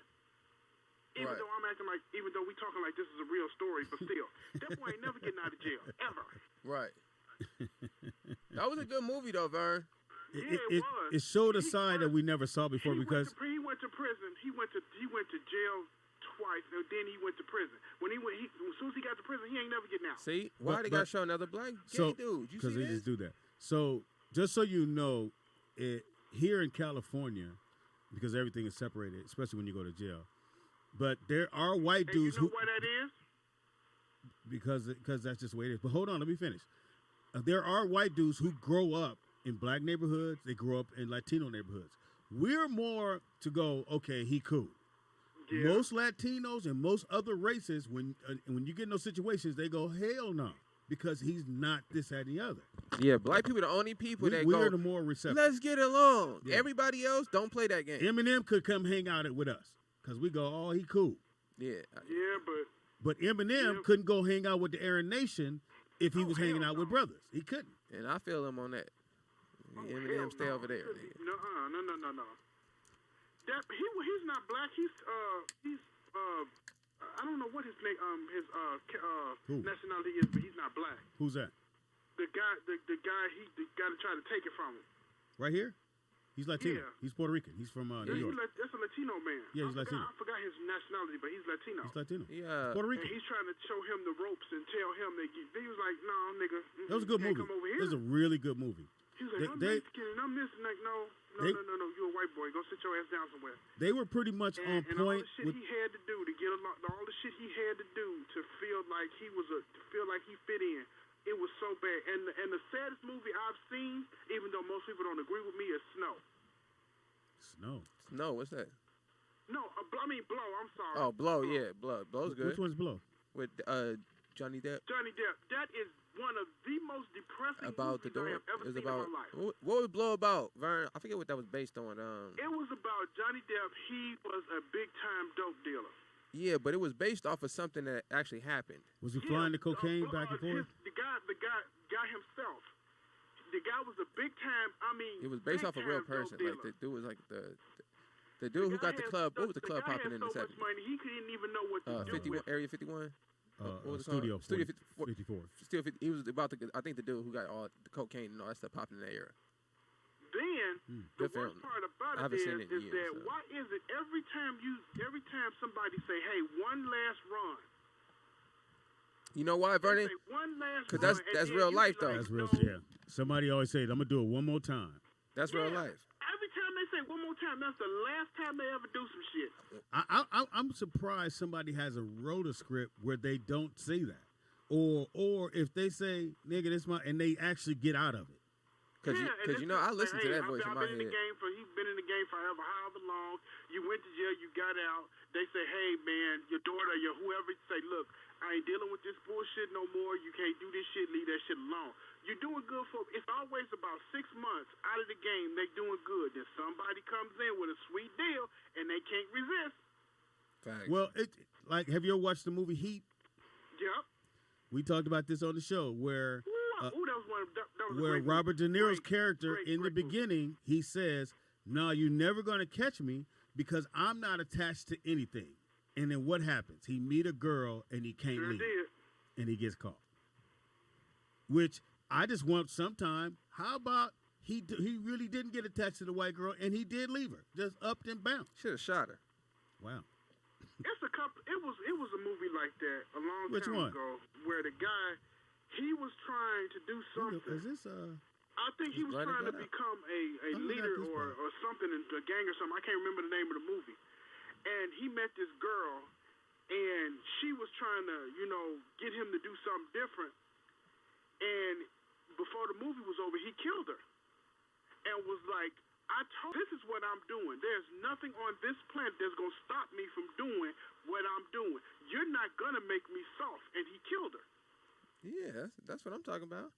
Okay, you got. And he went on. And find out what that is. I can't think of the name Vernon, of that movie. find out what movie that is and hit us back. Yeah, let us know, Vern. I want to see that. I want to see that. Thanks, Vern. Oh, dang it, Vern. I want to ask you if you watched Clickbait. So, did you watch Clickbait? I started watching number 2 and fell asleep. All right, so I watched the whole thing. Okay, it's only 8 episodes. All right, so I watched the whole thing.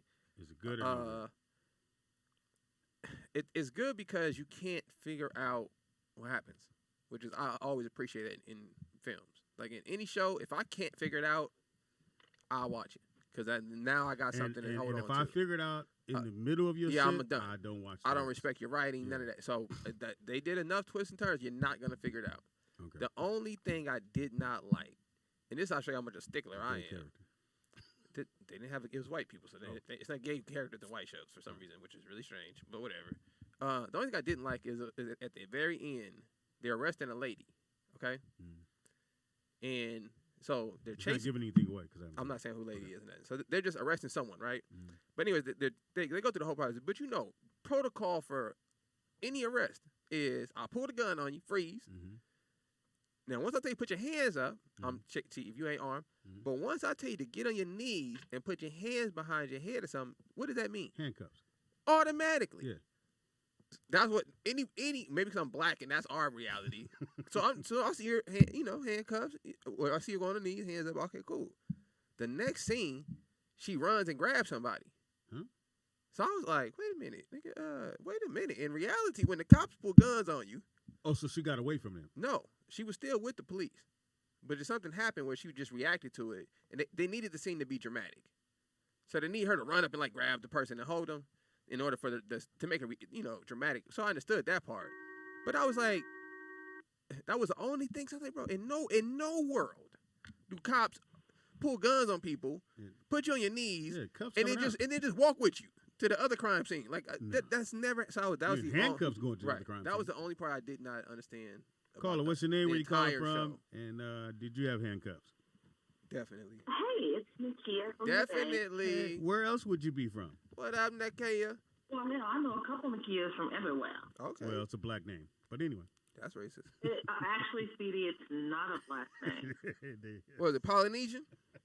Well, okay, so here it is. So, for females, yes, it's a black name. Thank you. But for males, it's Hawaiian. It's also it's a Native American, and I think it's also African American. So it's some dudes named Nakia. It's some dudes named Nakia. Nigga, it was a whole book and movie and TV show named Nakia. What TV show? That's like a Pixar film. The TV show was named Nakia. I don't know that show. Oh. That's because your ass is old. Why did you call? Oh, that was a karate show. She was Asian. No, that was not a karate show. It was a show about a Native American chief that was also the police chief. Mm. Let me look this shit up. And his name is Nakia. I got Google. And his name is Nakia. Yes, his name is Fuck Nakia. out of here. That's how it was in the 70s, and that's how a lot of people came up with the name Nakia. Where'd your mama get the name? A lot of them born in the 70s are named either after that show or because like with me, my auntie had a friend who named her daughter Nakia, and she liked it, so she named me Nakia. All right, Nakia, go right ahead. What did you call about? Well, I was calling to say hi and tell you what I'm watching. What you watching, girl? I'm actually catching up on Power Book 3, Kanan. Yeah, I got to finish. I stopped at, not stopped, but I just haven't watched the other ones. I recorded them. So I got to keep watching. I already said I thought the first two, it was just fantastic writing, just great writing. Great writing. I'm really loving the mom. She is like hella cool. She gangster as fuck. So, she's so gangster.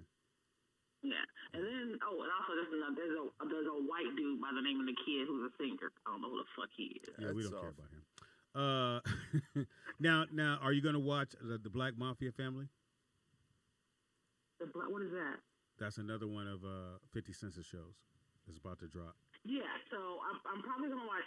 I didn't watch the first book of After Power, was the one about the kid. I don't like his ass, so I didn't want to watch it. This one, everybody kept telling me how good this one is, so I started watching it this morning. I think I'm on episode 3 now. I wonder if he really caught some flack, because some people take the characters and they go, that's how the person really is. Like, I didn't like his character. I thought he should have got killed in the first episode. That was just me. The minute he talked back to his daddy, I thought he should have shot him. I wonder if he got any flack from that character. Most likely so. Because he hasn't done anything else. He hasn't done it. It seemed like he would have already been involved. He might be. It just hasn't aired. But it seemed like he would already be involved with another show. I think he was so banking on the book 2 working well and everything that he probably didn't work on anything else. Mm. Yeah, so 50 has another show called The Black Mafia Family, based out of Detroit. Oh, BMF. Okay, I see it now. Based on Big Meech. I see it now. Yeah. I think the dopest thing about this is his son is playing his dad, which I think is dope. Really? 50 son? No. So Big Meech's son. Oh. He's actually playing him. Snoop is in it. So I think that's pretty dope. You know what I mean? So that's it's gonna be authentic. You know what I'm saying? Because you tell your son stuff you wouldn't tell a regular actor. And he could be able to, and that's another thing that somebody who's in that could go, no, that wouldn't have happened. Right. And that's another part of writing and having a good writing team is that you have people and you trust the people around you to go, okay, they're going to give you the right information. When Jamie did the Tookie Williams story, and they, believe it or not, they shot that in Toronto. So I'm in Toronto with them. And they were doing the jailhouse scene. And they had all the races mixed. And I had to tell the director. The director was the dude from Coming to America that says, oh, that's him, when he's coming out the bathroom. Right. So I had to tell him, I said, no, in the prison system in California, they don't all be together. They would be on separate tiers. Like you would have all the blacks on one tier, Latinos on another tier, and so forth, so on. So he had to go back and change that because he didn't know that because he didn't grow up in Los Angeles. So those are just certain things about when you're writing. But is that all jails in California? Yeah. Yes, they're all they're the Latinos, and in other words, they're not mingling together. Yes, everything is race out here. It's not what is it called? It's not integrated. Hell no. You get killed out here. No, all the Latinos are on, and if you're in a gang, then your gang is wherever you in that, or wherever hood you from. If you a Crip, you on the block with all the Crips. I ain't visited my brother, my stepbrother. There you go. Yeah, there you go. Fox actually did a really good job on that movie on Tookie Williams. I remember Tookie he used to always come to the concerts and take his shirt off and had overalls on, but he had a whole bunch of little dudes. The reason why they had to get Tookie off the streets because he was able to tell people what to do and they did it. Right. Had nothing to do with gangbanging. He was able to. If he said it, they did it with no hesitation. Gotcha. Okay. Right, and then right after Tookie died, they started the gang war between A-Trays and 60s, if I'm not mistaken. I think that goes back to like the 80s, or no, Hoover or the A-Tray. Oh yeah, A-Trays and 60s started right after that. Which if you ask anybody who was around that time, they all think it was a setup. Because the person who started the gang war had only been a part of the rival gang for a day. Oh, wow. And, back then, it wasn't common to use gun violence. That was something very extreme. So they was like, because everybody grew up together. So they was like, even when they had that conflict, it was a bunch of friends having a conflict. The only outsider was the one dude that they had joined. Nobody really knew him. And he's the one that killed the other guy and started a complete gang war. It's been going on for 30 years now. So a lot of people that were involved in that time thinks that was a government setup. And what else you watching, Nakia? Don't ever answer me like that. You did a verse. Don't ever answer me like that, Nakia. Did you watch? That's basically it. Did you finish watching Clickbait? Yeah, I watched Clickbait in like 24 hours. What did you think at the end, Nakia? It was something I wasn't fucking expecting, but I loved it. Nakia, wait a minute. Didn't it trip you out when the lady hugged her dude? How she ain't handcuffed? Yes. You talk about white privilege, boy. I said, boy, I ain't never seen this kind of white privilege. I say it all the time now when white people get pulled over. Right now, I gotta go. I know it's 2:30 already. I'll holler. All right. And then, all right. We were riding our bike. I can't tell you about the show. Damn. Oh, my bad. All right, go tell me what you're I'm watching. I was riding my bike yesterday. We rode for 15 miles. That's what I do. And it was a white dude sitting on the ground, and the police were talking to him. But he was, being very boisterous. He was a little loud. And I'm like, he ain't in cuffs yet? Yeah. He was just sitting on the ground. Yeah. He wasn't in cuffs. Listen, man. I said, nigga, this that new shit. Somebody told me a wise thing about police officers. Don't talk to them. That's why listen, man, I don't talk to cops. I say whatever I got to say, and then I'm not going to volunteer no information. I don't know nothing. I don't know my name. Now, one of my favorite shows, since everybody talk about typical shit, is Kingdom Come, or Animal Kingdom. I still haven't watched it. And it's the white dudes. So it was a scene in this yesterday, and a Sunday, because it airs Sunday. I just watched it yesterday. Where he gets high, where one of the brothers get high as hell. He's on a motorcycle, Nick, and he pulls up to the light, and a motorcycle cop pulls on the side of him. He gives him the finger and take off, and he actually gets away. I said, shit. But that's not a crime. To give the cop a finger and run the red light? Yeah. Well, I mean, run the red light. Yeah. You ran the red light. Just flipping cops off ain't no crime. Well, if you black is a crime. You know now, again, the show is good. I think the writing's slipping a little bit because they're getting away with shit. You go, like, they robbed this one brother who had a brother owned a skate park. He had a skate park, and he was doing other shit. And they took his safe, and he has yet to come back. Like, his character was like, yo, don't fuck with me. This my shit. Right. They take his safe because they needed something in his safe. They get away, and the character never comes back. He has yet to come back. He's one of those kind of characters, to be like, show up at your house like, yeah, motherfucker, you thought I wouldn't never find you? That's how the character was portrayed, but that's not how it happened. So, yeah, I've never. It's actually a really good show, but now they go back and forth when the white lady, she's dead now. The grandson shot her in the head. I'm assuming that's the grandson, that white dude? No, he's the son. He's kind of crazy. He's a pretty good actor. Yeah, he's crazy as cat shit on this show. Yeah, that white dude's a pretty good actor. Yeah. And then she has 3 other sons. They killed him. He got killed in the second season. They killed him. I think he was a brother or a cousin or something. I forgot who he was. But it's actually a really good show. Oh, dang. I just seen another movie last night that was good as heck. What? What's the dude that played Born Identity after the one white dude? Oh, I think I know what you're talking about. What's his name? I don't know his name, but. So he plays in a movie where this girl basically gets killed in, like, Wyoming. So he's a hunter. He's like so they live in this very small town in Wyoming, right? Uh-huh. Where it's like the coldest place in the States. Like, it's freezing. There's nothing to do, but it's out in the middle of nowhere. I think I saw the trailer for that. So the guy is like a tracker. He's an animal tracker. Okay. So people hire him to, like, if they have like a little farm, they hire him to, like, go track the coyotes down or something like that. Or if they have mountain lions killing their animals, they hire him to go track the mountain lions. That's his job. So this young lady gets killed in the middle of, like, the middle of the snow. Mm-hmm. So you got to imagine, and she's 6 miles from anything, and it's below 0. Mm-hmm. So that's where the story kind of picks up at, and that's the whole mystery. Is like, okay, how does somebody run barefoot 6 miles in something that most people would have died in the first 600 feet? So okay. I'm trying to pull up my man that played the other Bourne. Which Bourne was it? Not Bourne Identity. Not Bourne Identity. Not Jason Bourne. Legend? It was Legend. Jeremy. Yeah. And so you go to Jeremy, and then you hit that, and then you pull up all the movies he's done. Yeah, what was the name of the movie? Oh, you don't know? It's the latest movies he's done. Is it called The Hurt? 2015.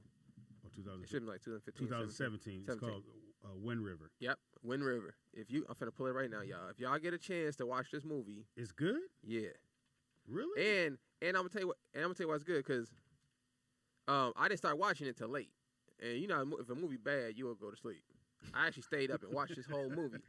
That's how I knew it was good. I was like, oh, this gotta be a good movie, because I'm actually watching this at like 1:30 in the morning. So this, as you can see right here, starts off. The young lady, she's running in the middle of the snow. But you don't know why at the time. You don't know why. That's how it opens up. Okay. So then the dude breaks down throughout the film, like the effects of the snow, and that it's almost impossible for somebody to run this far and all this kind of stuff. It's a good movie. I couldn't figure out what happened until they showed what happened. So it's a good little film. Now, I tried to... Kind of got a Revenant vibe to it, but it's a good film. All right, so I'm going to check that out. So last week, someone told me to watch Rock and Rolla with Gerard Butler. Idris Elba is in it. And it was actually it's very slow. If you're going to watch it, and it's a British movie, it's very, very slow. And action, and they do a lot of talking, leading you into different scenes. Because that's how Guy Ritchie does his movies. Caller, what's your name? Where you calling from? And welcome. Take that L. What up? You watching Wu-Tang? The documentary on them on I think it was on Prime. I can't hear you, Speedy. You cut out. I said I think the documentary, whatever it's called, is better because it tells you exactly. I think the TV show is good because everybody's they got billboards everywhere, so it's doing well on that tip. Yeah, it's doing good so far, and I just started watching. People were talking about You. I started watching it on Netflix. I'm like 3 episodes in. It's pretty good. You'll like that one, Speedy. You? What is that about? Yeah. it's without giving it away. Like I'm just three episodes in, so it kind of has that Dexter vibe. Oh, okay, yeah. I did see the trailer for that. Yeah, it's pretty. It's so far. But, and good. I think they did that because Dexter is coming back. Yeah, it's all right so far. The guy looks like Dexter. The guy, yeah, he does. He looks like the same actor. Yeah, he does. I said that too. Wait, so the only thing I didn't like on Dexter was when he started liking his sister. Like when that started happening, I could not vibe with that. Which is creepy because they're actually married in real life. Yeah, but that's even more creepy. But you know what I could appreciate about it is this: that's some white people stuff. Yeah. So I gotta respect that part. There you go. Like they put some real elements in there, and that's white people stuff. Because I was like, I'm not watching this. I just thought Dexter is so good of a show, and I never knew why it stopped. But I thought the concept a serial killer hunting serial killers. Yeah, I mean, come on, I can't get much better than that. And here's a good part about that. When you're watching it, you're gonna root for the dude to kill the serial killer more than knowing what he does. Even though now that I'm saying this out loud, I doubt you've ever seen this show. You ever seen a TV show called Castle? Castle? Yeah. Yeah, I seen it. Oh, look at you. Got a little culture in your life. Bro, that's what I said. I watch everything. Yeah. So look, most black people would never watch the show Castle. Castle is a really good show. But essentially, it's kind of like Dexter. Like, it's a show about a mystery crime writer helping to solve mystery crimes. Hilarious. Yeah, with the police. Right. So it's kind of the same concept as Dexter. So it's a good show, though. Dude is helping. His name is Castle. Yeah. Oh, I know you. Yeah. It's a good show, though. I got sick or something like that. I'll never watch that. So I watched it. Yeah, bro, I watch everything, bro. No, you don't. All right, I can respect your TV palette, man. What the hell is that? My TV game is strong, man. I watch it all, bro. I can respect your TV. I can respect your palette, okay. Man. So did you watch Rock and Roller? Have you seen that movie? Have I seen who? That movie, Rock and Roller. No, I haven't seen that one. Yeah, with Idris Elba. It's actually Rock and Roller? Yeah, Roller. Rock and Roll. What is it about? It's a Guy Ritchie movie, and you know who that is, the director. So it goes by the people in the movie a little bit more than it probably should be, but it has to help you get along to what it's about. But it's a British movie, so it's kind of I couldn't tell you exactly what it's about. It sounds familiar, but I don't recall the movie though. Yeah, my man from 300, Gerard Butler is the lead. When did they come out? 2017. Okay, yeah, I think I saw that with Speedy. Okay. Look at you. All right. I think I saw that. I don't believe you, but okay. All right. Yeah. Nick believes you. Nick believes you. Well, I watched everything. Have y'all seen? I know we talked about it before. Never mind. I forgot the name of the damn show. This another. All right. What do y'all think about the reboot they're doing for Fresh Prince? Yeah, I saw who the characters were. I've never seen, which I want to make sure I get this. I say this. It's dope that they're using other actors. For some reason in when they cast for us, we use the same people. Oh yeah, they recycle. We never go outside and find new people. So I thought that was dope. Do they look like the people from what we know? No, none of them. No, they don't look like it at all. Maybe it's just their headshots are too rough. And like Carlton character, he looked like he about to go. He like a gang member, but you know. But see, you know what though? What's different about it with people that not looking at, because people are looking at the comedy aspect of the Fresh Prince, but with this being a drama, it's gonna be a little bit. Oh, is that what it is? It's not. So it's not a comedy show. No, it's gonna be a drama. It's gonna be drama. Maybe it's about a young man that moves to Beverly Hills. Is that what it is? Yeah, it's still the same whole concept, still the same characters and everything. It's just a drama. Take your time. Yeah, it's not. It's just a serious drama. I'm gonna check it out though. Are you gonna watch it? Yeah. Oh yeah. I'm watching. It's gonna be interesting. You got a lot of people that complain about it, saying, "Oh, you can't replace, the Fresh Prince. You can't really do it," but they're not doing it the same way. So. And now it makes sense to me now because again, when I'm looking at everyone's headshot, nobody had a cheerful face. I'm like, what kind of comedy is this? But if you're saying we're going from the other side of it, from why he had to leave Philly, you know what I mean? Yeah. And which we knew. They actually have a trailer, Speedy. Yeah, I'm looking at it now. They shot back in 2019. Oh wow, I'm looking at the trailer now. It's time for a change. Yeah.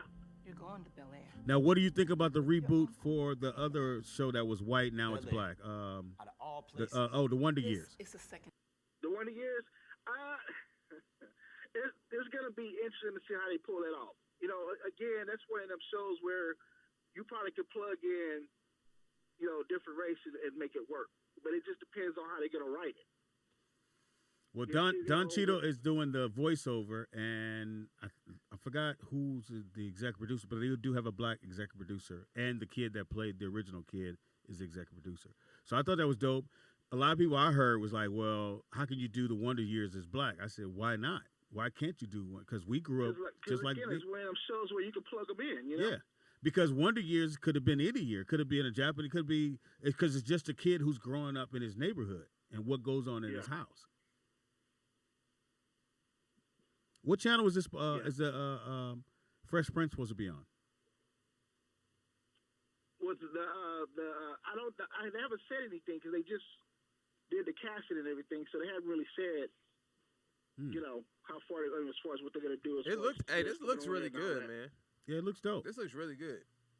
Yeah, see what I'm saying? It's a whole different piece, but a lot of people are already complaining, you know?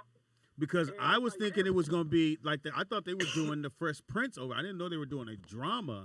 Fresh Prince. They're just doing the concept. Basically, a kid from Philly gets into stuff, doesn't have a dad, moves to the suburbs, and has to, which is totally different. Yeah, you see, like when they was shooting basketball, you know, the whole thing. Yeah, because in Philly, in Philly, any little thing will start a fight, and the ball hitting somebody in the face. Yep, that's gonna start it. Yep. So I'm interested to see how it's going to be, man. It looks pretty good. Let's check. Make sure we watch it, man, so to get some ratings. Yeah, for sure. All right, dog. All right, thanks, L. Yeah, I'm definitely going to watch this. This looks good, actually. And I think the concept is good. I just like the fact they used other actors instead of the ones. Yeah, I've never seen anybody I've seen on this thing so far. I haven't seen any of these people in like, the previous films. For those, and if you don't know what I'm talking about, in white Hollywood, they have a thing, they go, who's the new top 10 new people coming into the business, and they're always white.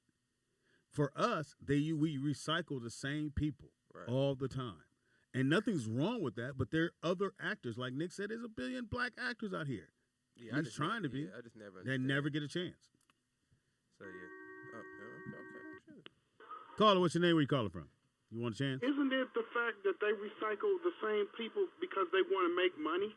No, because sometimes those the people that's in charge, they feel safe with that person, or they feel like they can get their money back. Speedy. Yeah, Vernon, like go with somebody that you know, they're gonna say, "Oh, okay," but they're bankable, so we can use them and we can use the same people. We're not gonna throw our money out there to see if these new people can make money. But here's the thing, Vern. They do that with the white movies. But Vernon, all the time with white people. But Vernon, look, I don't. They usually be their relatives. But look, but Vernon, I don't think it's so much of a racist thing, right? I think it's a culture thing. Mm-hmm. So I think that I'm not saying it's racist either. Right. I agree with you 100% on that. I think if I'm a investor, I'm a white investor, right, and I'm investing into a movie. Mm-hmm. It doesn't matter who the stars in this movie is. I can look at a white film and relate to it. Mm-hmm. And be like, oh, okay, I can relate to this. This is going to work. Mm-hmm. I know enough people that's going to get this concept. And then, so if I put Brad Pitt, I put these people, it works. Mm-hmm. If I go and try to pitch you a black comedy, you don't even understand. Like, imagine pitching a White Person Friday. Yeah. It's two dudes smoking weed. On the porch. On the porch. And shit that happened in front of him. And then one dude skips on the drug dealer. He tried to kill him, and at the end, he got to fight the neighborhood bully. White people are going to say, why don't you just call the cops? Yeah. Why is the bully on their block? You mean one at school, right? Yeah. No. So imagine trying to get that pitch to anybody. Yeah. And if you're a black person, you like, oh, that's hilarious. And one thing that I'll give DJ out there Vegas, that's why sometimes we have to go and shoot our films and then show them the movie. Because if we try to show them the script, it don't work. Here's the thing with that. I think this is just me. I don't know if this is true or not. But I feel like if you're first starting out and doing films and things, I think you should get a bunch of short films under your belt first, and then move on to feature films instead of just trying to do feature films straight off the bat. Because if you do The short films, if you do like, let's say you do like 10 or 12 short films, right. Those you have under your belt, and somebody can say, hey, well, what do you know, have you done anything? And you can say, hey, I've done these. Solid point, yeah. And now you have people say, oh, okay, he's done something, he knows a little something, instead of trying to spend all this money and get this money and you ain't did shit. People are quicker to give you money if they think you know what you're doing than they will if you don't know what you're doing. Right, some kind of track record. I feel you, man. But I'm not gonna knock the person that's able to come in and not have to go through 10 movies to get a deal. That's true too. But doesn't it make you look better if you have, let's say, 6 or 7 short feature films, and let's say the first 2 are horrible, which they're probably going to be because you're just learning the business. Yeah. And then you finally, let's say you didn't buy the camera, you rented the camera, but you got all the other stuff. Right. Now you know who to go to, and now you can say, hey, this is a pretty good director or a pretty good filmmaker. I worked with him, or this guy, he's good on camera. I worked with him. See, that's putting yourself in positions to be powerful and to bring people that you know doing what you want them to do in. But they know your vision just like you. That's just like having writers. But just like you said, that's how it works in Hollywood. A guy could be in craft service and be like, damn, I want to write movies. And you're working on a set. So you meet one other person that writes, and y'all start writing together. Then you meet a guy who has a camera, but he doesn't write, but he could take good pictures. So you go, cool, we got a camera guy. So we got to get some lighting. We got to get somebody to record her, make sure, because that's one thing people forget about as well. The guy who did Evil Dead, yeah, he said that their budget was shit.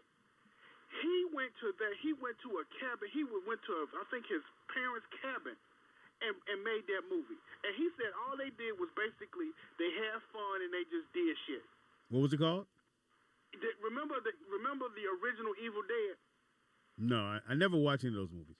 That movie was horrible, but it was fucking hysterical. That was I can say that's one of the worst horror movies I've ever seen. It's terrible, but it's good at the same time. Worst horror movie? Gremlins. It was a horror movie? It was supposed to be, right? It wasn't a Gremlins? comedy? Yeah, it wasn't. I don't think it was supposed to be a horror movie. Was it a thriller? I would put that I just think it was a monster. A horror comedy. Horror I've seen a few comedies in my day. Worst. They weren't supposed to be funny, but they were fucking hysterical. Worst horror film, Mars Attacks. I was gonna say Aliens and Cowboys. But Speedy, I think the first. I think you should try to see. Oh, K-Dot. No, K-Dot. What I don't. say? She gonna say Bones with Snoop Dogg. That was tight. That's pretty bad. Come on, K. That was tight. K-Dot, you might got something. That was pretty bad. Bones was good. See, hold on. Bones, is it bad to the point where we love it? Is it bad to the bone? Or is it bad to the point? I'm gonna go Vampire in Brooklyn. This shit no more. I'm gonna go Vampire in Brooklyn. That was a comedy, though. No, it wasn't. It was a horror movie. But Speedy, how many times have you watched Vampire in Brooklyn? Once. I ain't need to see it no more. You would not. Is it one of those movies you was like, I ain't never watching I'm never gonna watch it again. Not even just like Dana called in and said, well, she got sick, she watched everything. No. Like when I was sick, I watched Django again because we went on that. I watched The Departed. Oh, I love The Game. The Departed's good. The Departed's good. Man, when I tell you The Departed, Wonzer, The Departed is so well written. It's so fucking good. It has so many powerful actors that nobody overpowered anybody. Well, they didn't overpower. Speedy. Yeah. Didn't his ass didn't he get shut up real good at the end? Got shut up real good. I wasn't mad. Hey, don't move, man. Call back. We're gonna take a quick break because a dude with no mustache is in the building. Thanks, Vern. So we're gonna get this motherfucker locked in. Be right.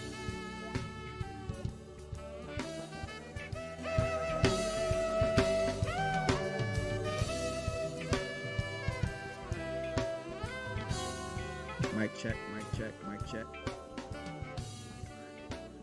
It's actually my voice, Speedy. My voice sounds much better. Nick, why not just turn it up? I don't get that part. Microphone check up. Who gives a fuck? How you gonna argue? Turn the shit all the way up. Can't do that. Decibels. Fuck them decibels. Man, just leave the wheels down. Why you gotta put them up? Why you putting them ride with the wheels down. All right, and a 5 and a 4. We are back. I said 5. nigga. And a 4 and a 3 and a 2. We are back. It is Roll Out Live with Speedy and Friends, and I be He be Speedy up in this bitch. in the house, the one, the only Anthony Wonzer. knees showing. It's hot. It's 100 degrees out. Nigga, it wasn't this morning. See, I got the long sleeve, nigga. I was preparing. But Yeah, that's the only thing about California is you know it's gonna get crispy a little bit later. Just like going to Seattle. Yeah. That's the kind of If you ever go to Seattle and they say it's hot, bring your jacket because it's going deep. It's gonna get cold. Damn, Nakia. Who is it? I'm back, bitches. That was gay. What up, Nakia? Hey. Sorry, What it do? I had to take that. Hey, Nakia, before you say anything, That's all good. how is that barbecue sauce? Is it good? Huh? How is Brownie's barbecue sauce? Is it really that good? Hello? Nakia, can you hear me now? Nakia got her phone Hello? from Radio Shack. Can you hear me? I can hear you now. Okay. I said, how is Brownie's barbecue sauce? Is it really good? Oh my God, the Hennessy one is off the fucking chain. Is it called Brownie's barbecue sauce?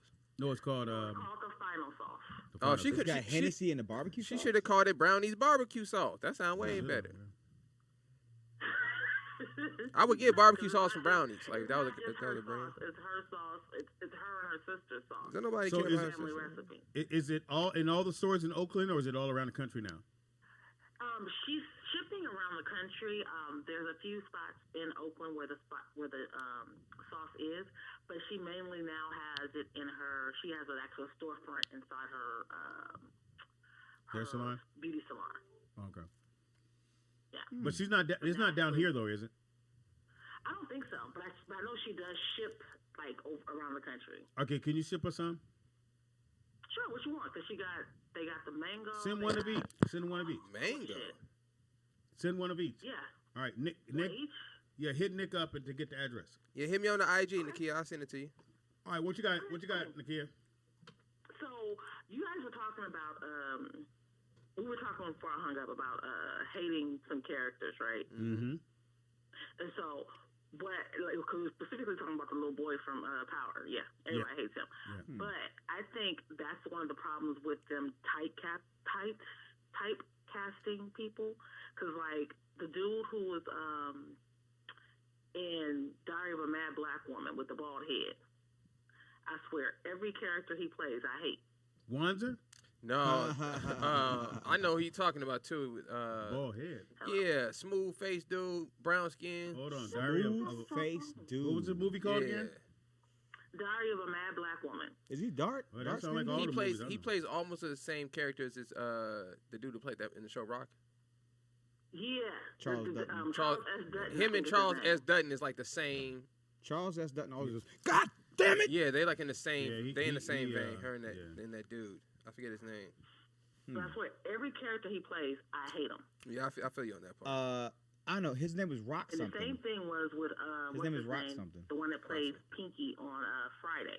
Clifton Before he Powell. played Pinky, every character he played. Even He's like that in real life. No. Cliff Powell's the coolest dude in the world. I love Cliff Powell's character. That's what I'm saying. But even when he played the stuff that he played in the Chitlin Circuit, when he was doing all the gospel plays. What about when he played always Cuddy? played the villain. What about when he played Cuddy in Dead President? I didn't see that president. What? Oh, you mean Steve Harris? I never watched that movie. Nakia, you never seen Dead Presidents. What? Hang the phone up. Yeah, Nakia, we might Go have to watch hang it up right on now. you. You ain't No, never seen Friday, so shut up. Nope, we hanging the phone up. Good point, You ain't Nakia. seen Dead But President? Nakia, you tripping? You got to hang the No, phone. I've never You seen can't Dead call President. back till you see it. Why not, I don't Nakia? know. Why? I'm not going to watch Dead President. Why not? Because I'd already seen Set It Off, and I didn't want to see another movie about us robbing folks and then somebody dying. That's what we do. That's one of Chris Tucker's best acting movies. No, it's his ever. best acting job he's ever done. He destroyed it. And Lorenz Tate. Yep. Yeah, he's good in Everybody. everything, man. Everybody. And what's the bald head dude? Both being whatever his name, Woodbine. We played the same kind of dude, but it's the soundtrack alone. The soundtrack was so good they did another soundtrack for it. And they didn't even have another movie. They didn't even have another movie for it. Yeah, Nakia, if you need a movie to watch, Dead President. That's a great movie. I mean, don't get me wrong. Set it off on its own, great. But I think Dead President is better than Set It Off. God. Destroy. They Come came out on, around Nakia. the same time too, right? Yeah. Trust us. Yeah. Trust us on this. And it's about some men come back from the war and not having nothing to go back to. Yeah, they had nothing to go to. And the character that what's gonna play the Cuddy character, he was taking care of his girl while he was gone. Right. Well, shit, she ain't got to watch it now. Yeah. No, it ain't the movie. That's not the movie. That's not even the movie. What you calls in it too? What's the man with the guitar? Light skin. Always get beat up in Terrence Howard. Terrence Howard. Hey man, you ain't talking look, about man. times, Look here, man. Look, man. Hey, man. Nakia. She hung up, I think. Damn. I bet she seen Hustle. You ever seen Hustle and Flow? Mm-hmm. Oh, okay. That's a surprise. I was surprised they got that old boy didn't win that Academy Award. I didn't think you would watch Hustle and Flow. For the rappers. He had gold teeth in his mouth in that movie, didn't he? They were down south. Yeah, Memphis. Yeah. I think that really put him out there even more. Even though I thought he did a great job in Ray, I thought he did a great job in Dead Presidents. Terrence Howard. I feel like everybody gets that one movie that encaptures who they are as a person, and I think for him, because he always has that voice, that like kind of whimpering kind of So to play that character, and he swears he's a great musician. Like in real life, he thinks he's a dope musician. So I think for an actor, that tied everything together. So, what do you think? So he was supposed to do. Stop it. He was going to come do Foxhole. He's coming into Foxhole. We were like, oh man, Terrence Howard coming to Foxhole, and he had said, people said, well, he only want to talk about his album. Fox like, what album? He had a folk. Was it folks album? Yeah, folk music, which is guitar, just banjos and shit. And Fox said, nigga, we ain't finna play that shit on the Foxhole. Nah, man, we want to talk about other stuff. And there's people like, no, Terrence wants to talk about his folk album. And I said, Fox said, why is he doing nigga? Yeah, so he didn't do it? No. Because he only wanted to talk about. You couldn't have got him there, and then. This is before Power and all that stuff. Nah. I mean, before, what's it called? Yeah. But he still had did Ray, because he had just did Ray with Fox. So that was awkward. Caller. Didn't he get mad because Fox said his shit with cardboard? Yep.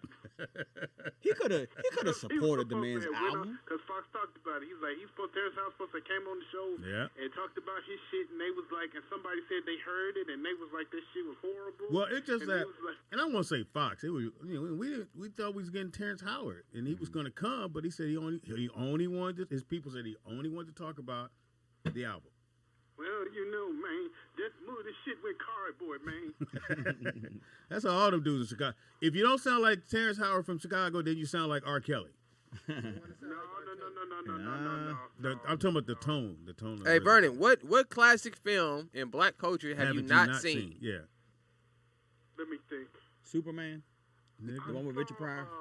That is a good point, Wonzer. That is a good point. Richard Pryor was great in that movie. No, he was not. In Superman with Richard Pryor. Man, he was great. He was terrible in that. He was terrible in the movie Toy. I think that was 4 or 5. But give me a staple black film that you have not seen. Nakia has never seen Dead President, which is incredible that she's never seen that. Nigga, everybody went to the movies to see that shit. Let's see, I saw Deuces. Have you ever? Oh wow, Vernon, you ever seen In Too Deep? Yep. I bet your favorite is The Wiz. Paid in Full. Yes, and I saw The Wiz as well. I know you did. A Bronx Tale. Yep, saw that. Coolie High. Yes. Lean on Me. Chicago, you got to see Coolie High. The thing with Coolie High is I saw it so long ago, I forgot I even saw it. Hold on. Yeah, but you from Chicago, you have to watch it. Have you seen Lean on Me? Yep. Possibly me another. You want to die, don't you? Go ahead and jump, boy. Go ahead. Do it expeditiously. Soldier Story. Expeditiously. Yes. I don't like how you Set It Off. Yes. Did y'all see Ragtime? Yeah. I didn't see that. That movie is The Last Dragon. Yeah, Last Dragon. Oh, hell yeah. Okay. Hey, Vern, if anybody asks, you ain't my brother. Nigga, that's hilarious. What about Blue Street? Never seen Got him. That was Brian Hooks, you never right? see it? Yeah. Yeah. And come on, I'm a real Chris Rock, right? Come on. No. I can't find it anywhere. Oh, but that okay. It was the fat dude. No. Go back. So on, man. that movie put him on the map, and he Brian became the lead. He became the faces of movies that go straight to DVD. Right. Because he was. I think, and to some people, they think Mike Epps is the funniest thing in the universe. He's funny in his lane. If he's not in his lane, he's not funny. Well, I think that's universal for all comic shit. No, but ain't too many cats just that funny. Some comics have range beyond. They have range in everything, and it's just like if he's doing something else, and you go, just like what? Is that a commercial? Certain movies that he do, then I go, okay. There's some movies. This shit was horrible. Like Meet the Blacks. That shit was horrible. Yeah, well. Yeah, Meet the Blacks is pretty bad. And I was mad because somebody asked me to watch it with him. I was mad. Oh, what dude asked you to watch it with him? There wasn't no dude. Shut up. Oh, my bad. But anyway, keep going. What else? Wonzer said that. I didn't say that. Dracula. What about mostly all the black exploitation films, which most of them were good. What about Bones? Who? Bones. Yes, I saw that. Tales from the Hood. Loved it. The first one. What about the Mac? You seem like a dude that would use those lines. Vernon has really seen a lot of that. The Mac. No. I had to see it. I probably haven't seen it I have to rewatch it again. Because I haven't seen it in so long. Superfly. Of course. Dolomite, the original. Yes, because the other one was horrible. Dolomite is my name. The remake wasn't that bad either because I like how they did 3 generations of the what's name, but we ain't gonna talk about that. Wait, I got 5 on the black hand side. Oh, that's no, I haven't seen. I seen that. You gotta watch that. Blank Man. Like I will not. Wait, Vernon. I haven't seen that either. You ain't seen Blank Man. I will not. No. What's that? Johnny Earl and Paul. Oh no.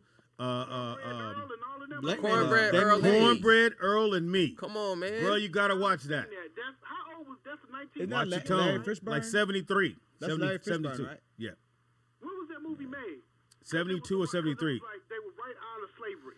What the fuck? Hey, all right, thanks. What, Vernon? All right, thanks, Vernon. Call right back. I got a question. First started getting our own shit together. Yeah. Not out of slavery, nigga. All right, Vernon, I'm finna give a top 5 to the chat room. Put yours in there. Listen, y'all, give me top 5 classic black films. Coming to America. But no, offbeat. So something that's not so mainstream. Oh, that's easy. So give me something that's 5 on the black hand side. 5 on the black hand side. Claudine. I never heard of that. Claudine. Oh, you pulling some out the bag on them, Pops. We basically doing the top 5 underground black movies. Fuck. See, what's it? Claudine? Sounder?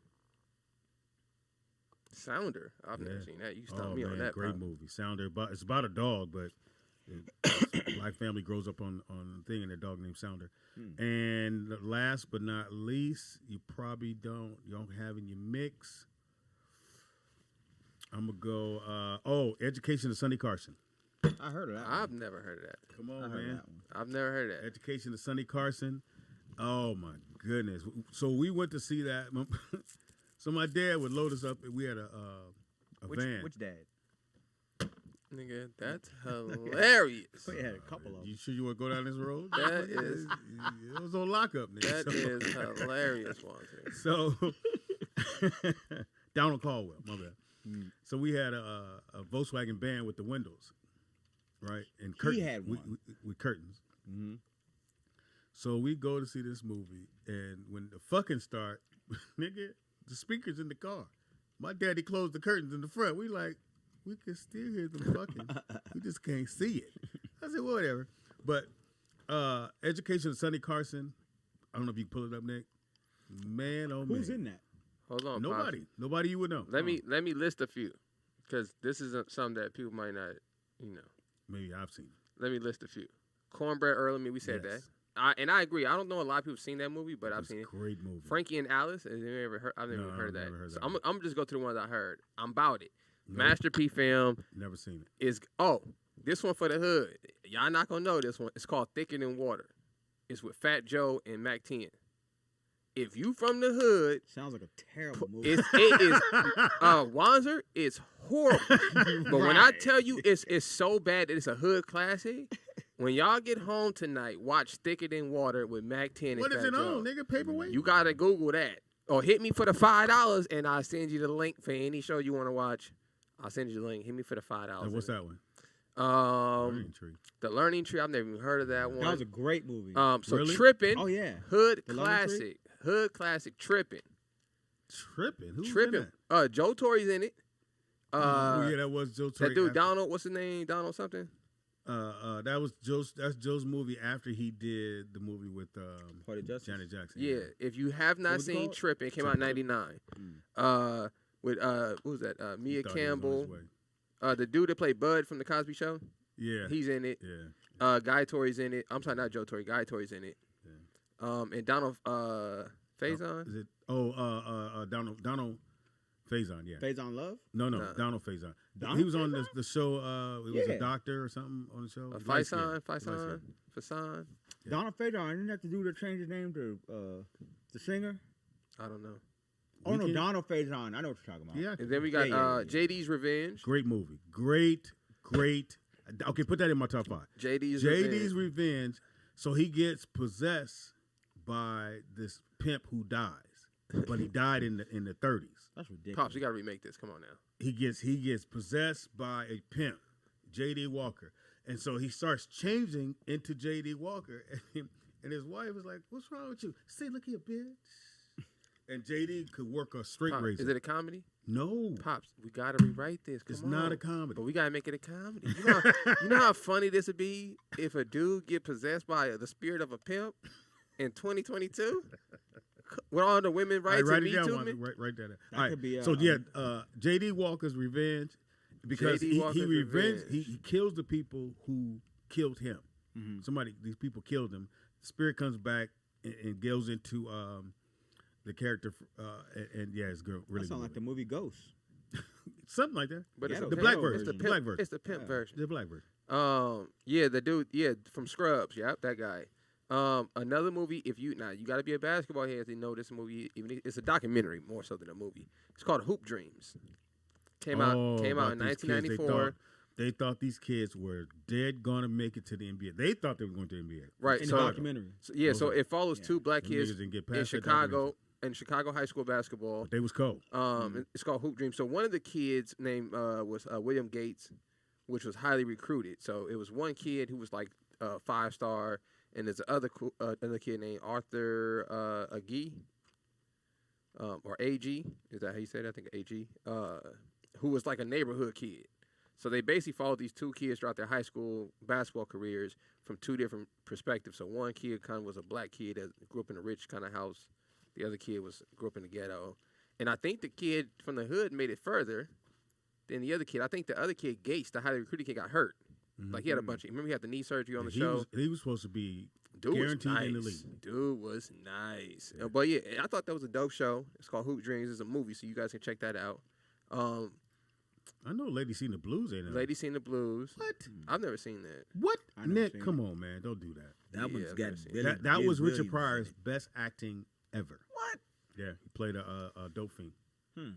But he was great. Everyone was because Richard did the Mac. He did a few other things, and Car Wash. And when he got this role to play that character, they were like, Richard Pryor gonna play, and the character he was her piano guy, but he also supplied her dope. Great movie. I thought I liked him in JoJo Dancer. Well, that was about his life. That was about his life. Another classic that it didn't come out in theater, but this is an absolutely hood classic, Paid in Full. If you're from the hood, you got it. Have you seen Paid in Full? If you haven't seen it, Pops, you got to watch it. I've seen it, but I'm not impressed. That's one of my favorite movies of all time, Paid in Full. South Central. I didn't like it, and neither did Morris. South Central. That was good. South Central was always good. South Central, I think the reason why it's under the wire because you had Tyron's movie. But The Wire is a TV show. No, you said under the wire, meaning not well. When South Central come out, you got Boys in the Hood, you got Menace. I think it was another one after that, and then South Central come out, which is pretty much not the same thing, but it's still in that wheelhouse. And nobody really watched it. It's a super good movie. Yeah, it's really good. Pops, did you ever see Fresh? No. If you guys have not seen the movie Fresh, another hood classic. I don't think it came on theaters. Great film. One of my favorite child films. It's a horrible movie, but it was good as a kid with CB4. With I never watched it. With Chris Rock. I cannot watch Chris Tucker. Chris Rock's horrible. He's horrible. I can't watch him do stand up all day. Yeah, he's a horrible actor. No. I give you that. Pop. Even the little horror movie he just did, where he's the executive producer. I just don't see him as being scared. I got 3 hood classics. Must see. Okay, first is I'm Gonna Get You Sucker. Oh yeah. Came out in 1988. That's great. If you have not seen this movie, please go watch I'm Gonna Get You Sucker. He got out of jail with the fish in his shoes. And he thought he was still cool. It all was directed and starring Keenan Ivory Wayans, Bernie Casey, and Steve James. Oh, what's the other Antonio Vargas is in it. It's the another classic hood film, Baps. Baps is actually pretty good. Shout out to Natalie Desselle Reid. What's the one with Robert Townsend where they're auditioning? That was Hollywood Shuffle. Hollywood Shuffle. Yeah, but that came out in theaters, didn't it?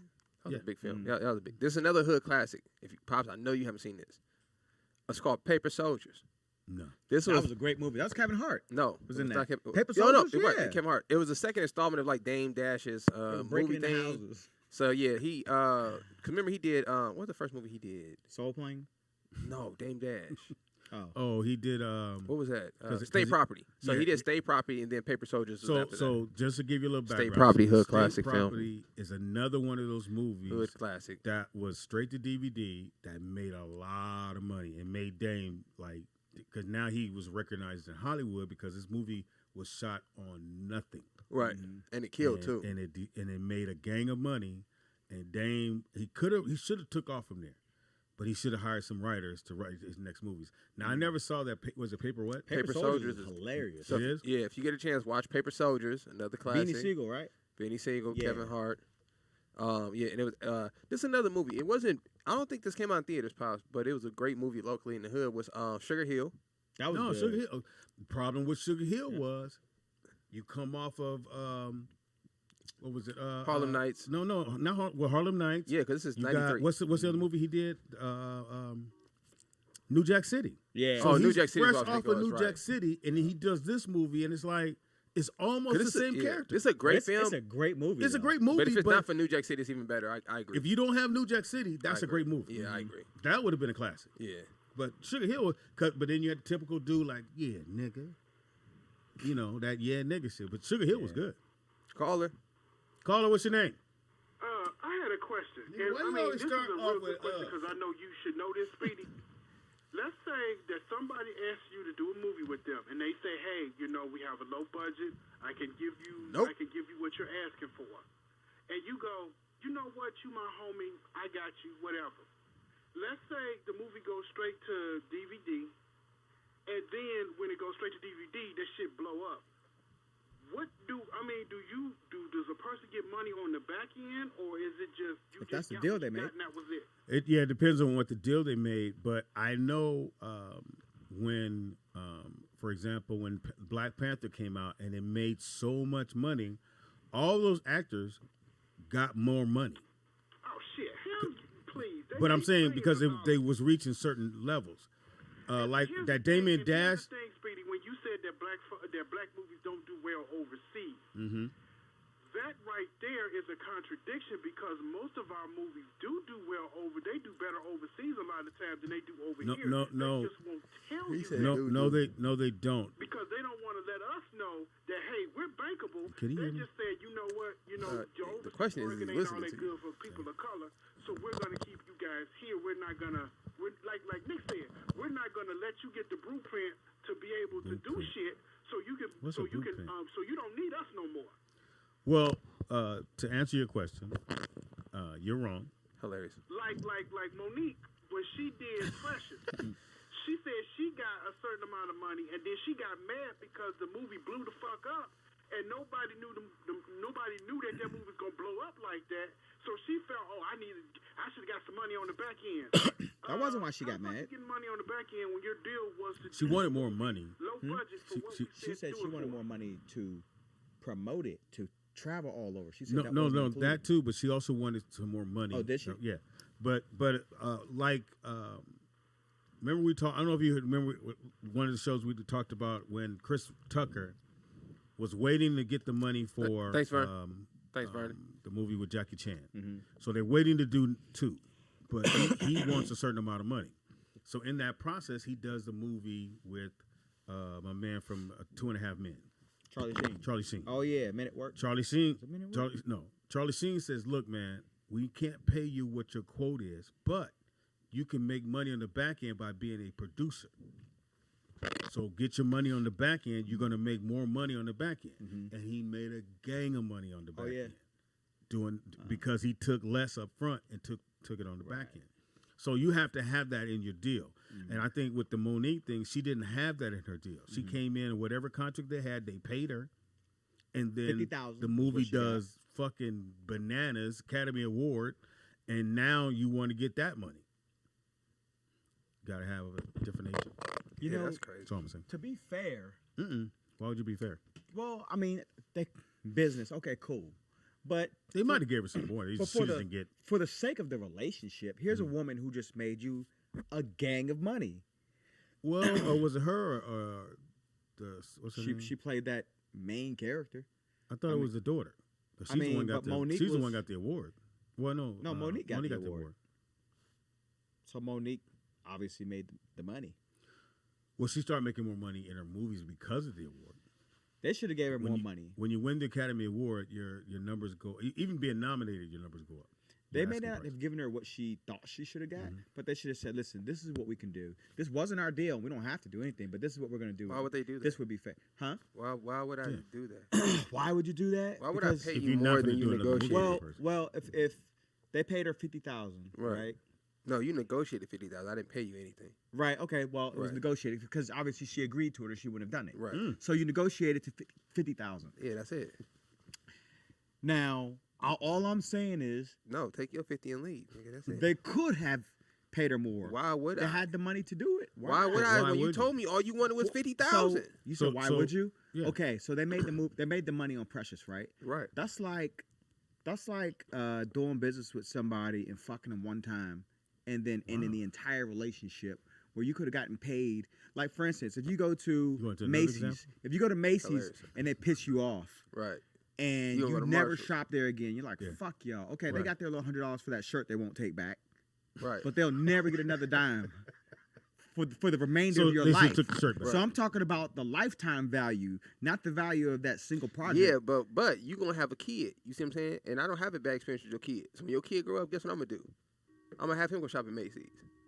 So that door, I understand what you're saying, but that door can always be recycled. They can always get another Monique. And again, if Monique would have said no. Now, a white girl, they might have gave it. Pop, if Monique would have said no, who would they have thrown in there? And would they have gotten an award? Would they have been as good? Or it would Queen Latifah. Queen Latifah ain't making nobody cry in a movie. What? She's a way better actor than Monique. Nigga. No. Caller, what's your name? Where you calling from? Can Queen act? Set it off, nigga. It's me. Who is me, nigga? Say your name. DJ out there. Oh, okay, there you go. It's a 90s kind of world. DJ out there Vegas coming here Friday. Oh, he's bringing his Hellcat. Oh, yeah? When? Friday. Whenever this life is tough, you gotta fight with my home. He ain't got no Hellcat. Go ahead, bro. All right, my first one. Hold on, let me look at this nigga's hilarious. Write it down. Write it down. This nigga's hilarious. Nigga. The Wash, nigga. Oh, classic. No, if you saw the car wash, you wouldn't want to watch the wash. I agree with DJ on this. You talking about the one with Snoop Dogg? Yeah. Obviously, you must ain't never seen the wash. Yeah. I have seen the wash. The wash is funny as Yep. That's one, DJ. Right. You got 1 point. I agree. No, you got one against you. There's no way that they went off script for that they went on script with that movie. That shit had to be 90% off script. Right. Well, I was just saying a funny. I don't like it, and neither does Morris. Great pick. And stop keep going. Your meter is off. You don't know what the hell it's like. All right, give me the other four. That was a good pick, DJ. So to watch this, my second one is well known, and it's not biased because it's my friend, but Booty Call. Oh yeah, Booty Call is good. That's under the radar though. Yeah. That's a good pick. Yeah, Booty Call was good. They didn't know Booty Call was going to do that well. Yeah, that was under the radar. He shot that in Toronto. To me, man. He shot that in Toronto. I say, not because that's my friend, but just because that's a good movie. Who's your friend, nigga? Nigga, the star of the movie, nigga, Fox know me. Fuck out of here. He said Fox knows. He knows. Anyway, the third one is Crooklyn. Oh yeah, that Crooklyn was good. was actually good. People got mad because of the middle piece when Spike Lee put the yellow tint on the fucking camera. Yeah, that goofy shit. That was just my TV for so many years. Well, can you imagine how we felt in the movie theater? People were getting up, going to the back, going, "Hey man, y'all fucked up the film." But look, Speedy, if you actually watch the movie from that whole part, because it starts when she goes to her auntie house in the country. Mm-hmm. I don't know what they shot it on that part, but the whole angle, the whole camera lens, it's off. Like, it's weird. It's shaped funny. Like, I can't believe they even let that ride. But well, that was some shit that Spike came up with, and he just kept it in. But again, we were at the movie theater, and some dude got up and said, "Hey, man, the movie's fucking up," and they was like, "Nah, that's how it's shot." Nigga, when a dog popped out of the couch, nigga, oh my God. That was a good movie. So now you cooking now. Keep going, nigga. Don't fuck up. You're gonna drop the ball, but don't fuck up. No, I ain't gonna fuck up. But when the mama died on Flippin', I cried. But listen, that's what you do. Another movie that y'all probably don't even know, but it's called Gang Tape. You ever heard of it? Gang Tape? Yeah, Gang Tape. It's like porno. So y'all know the movie Snow on the Bluff, right? Oh, that was on my list. See, so Gang Tapes came out first. Gang Tapes came out in the 90s. And Snow on the Bluff took the whole, it's basically an Atlanta version. Snow on the Bluff is an Atlanta version of Gang Tapes. And I think Gang Tapes is like way better. Is this Gang Tapes? Yeah. Who are the white people? Who are the white people? My last one. Wait, DJ, who's the white people on here? The white people on what? On Gang Tapes. On Gang Tape. So Gang Tapes, and listen, this is funny. So in the beginning of the movie, these white people are riding down the hood. They in the hood, and they got a video camera, and they're recording. Like, wow, this is the hood, this is L.A. Next thing you know, boom, get out your shit, motherfucker. They snatch them out their car, and they carjack them, and they take their camera. And then the kid takes the camera, and he using it, and he basically doing like a documentary on the hood like himself. You know, like he looking in the camera, talking in the camera, and he's showing different things of the hood, like he videotaping a documentary. Mm-hmm. Oh, I thought they got raped or something. Nigga. And he don't never run out of the tape that's in there? Nah, you gotta trust me. You gotta watch it, man. All right. It's a dope movie. What's it called? Okay. What's it called again? It's called Gang Tapes. Gang Tapes. Gang Tapes. G-A-T-E-S. Watch your tone. All right, so my last one, I don't know if y'all heard of it, but it got Q-Tip, Mary J. Blige, Fat Joe, and a couple other people in it. It's called Prison Song. And Q-Tip is the main character in this movie. And it's about him, you know what he going. He like in a foster home and stuff like that because his parents went to jail. His mom was Mary J. Blige, and she got like that's to a crazy house. That's a really good movie.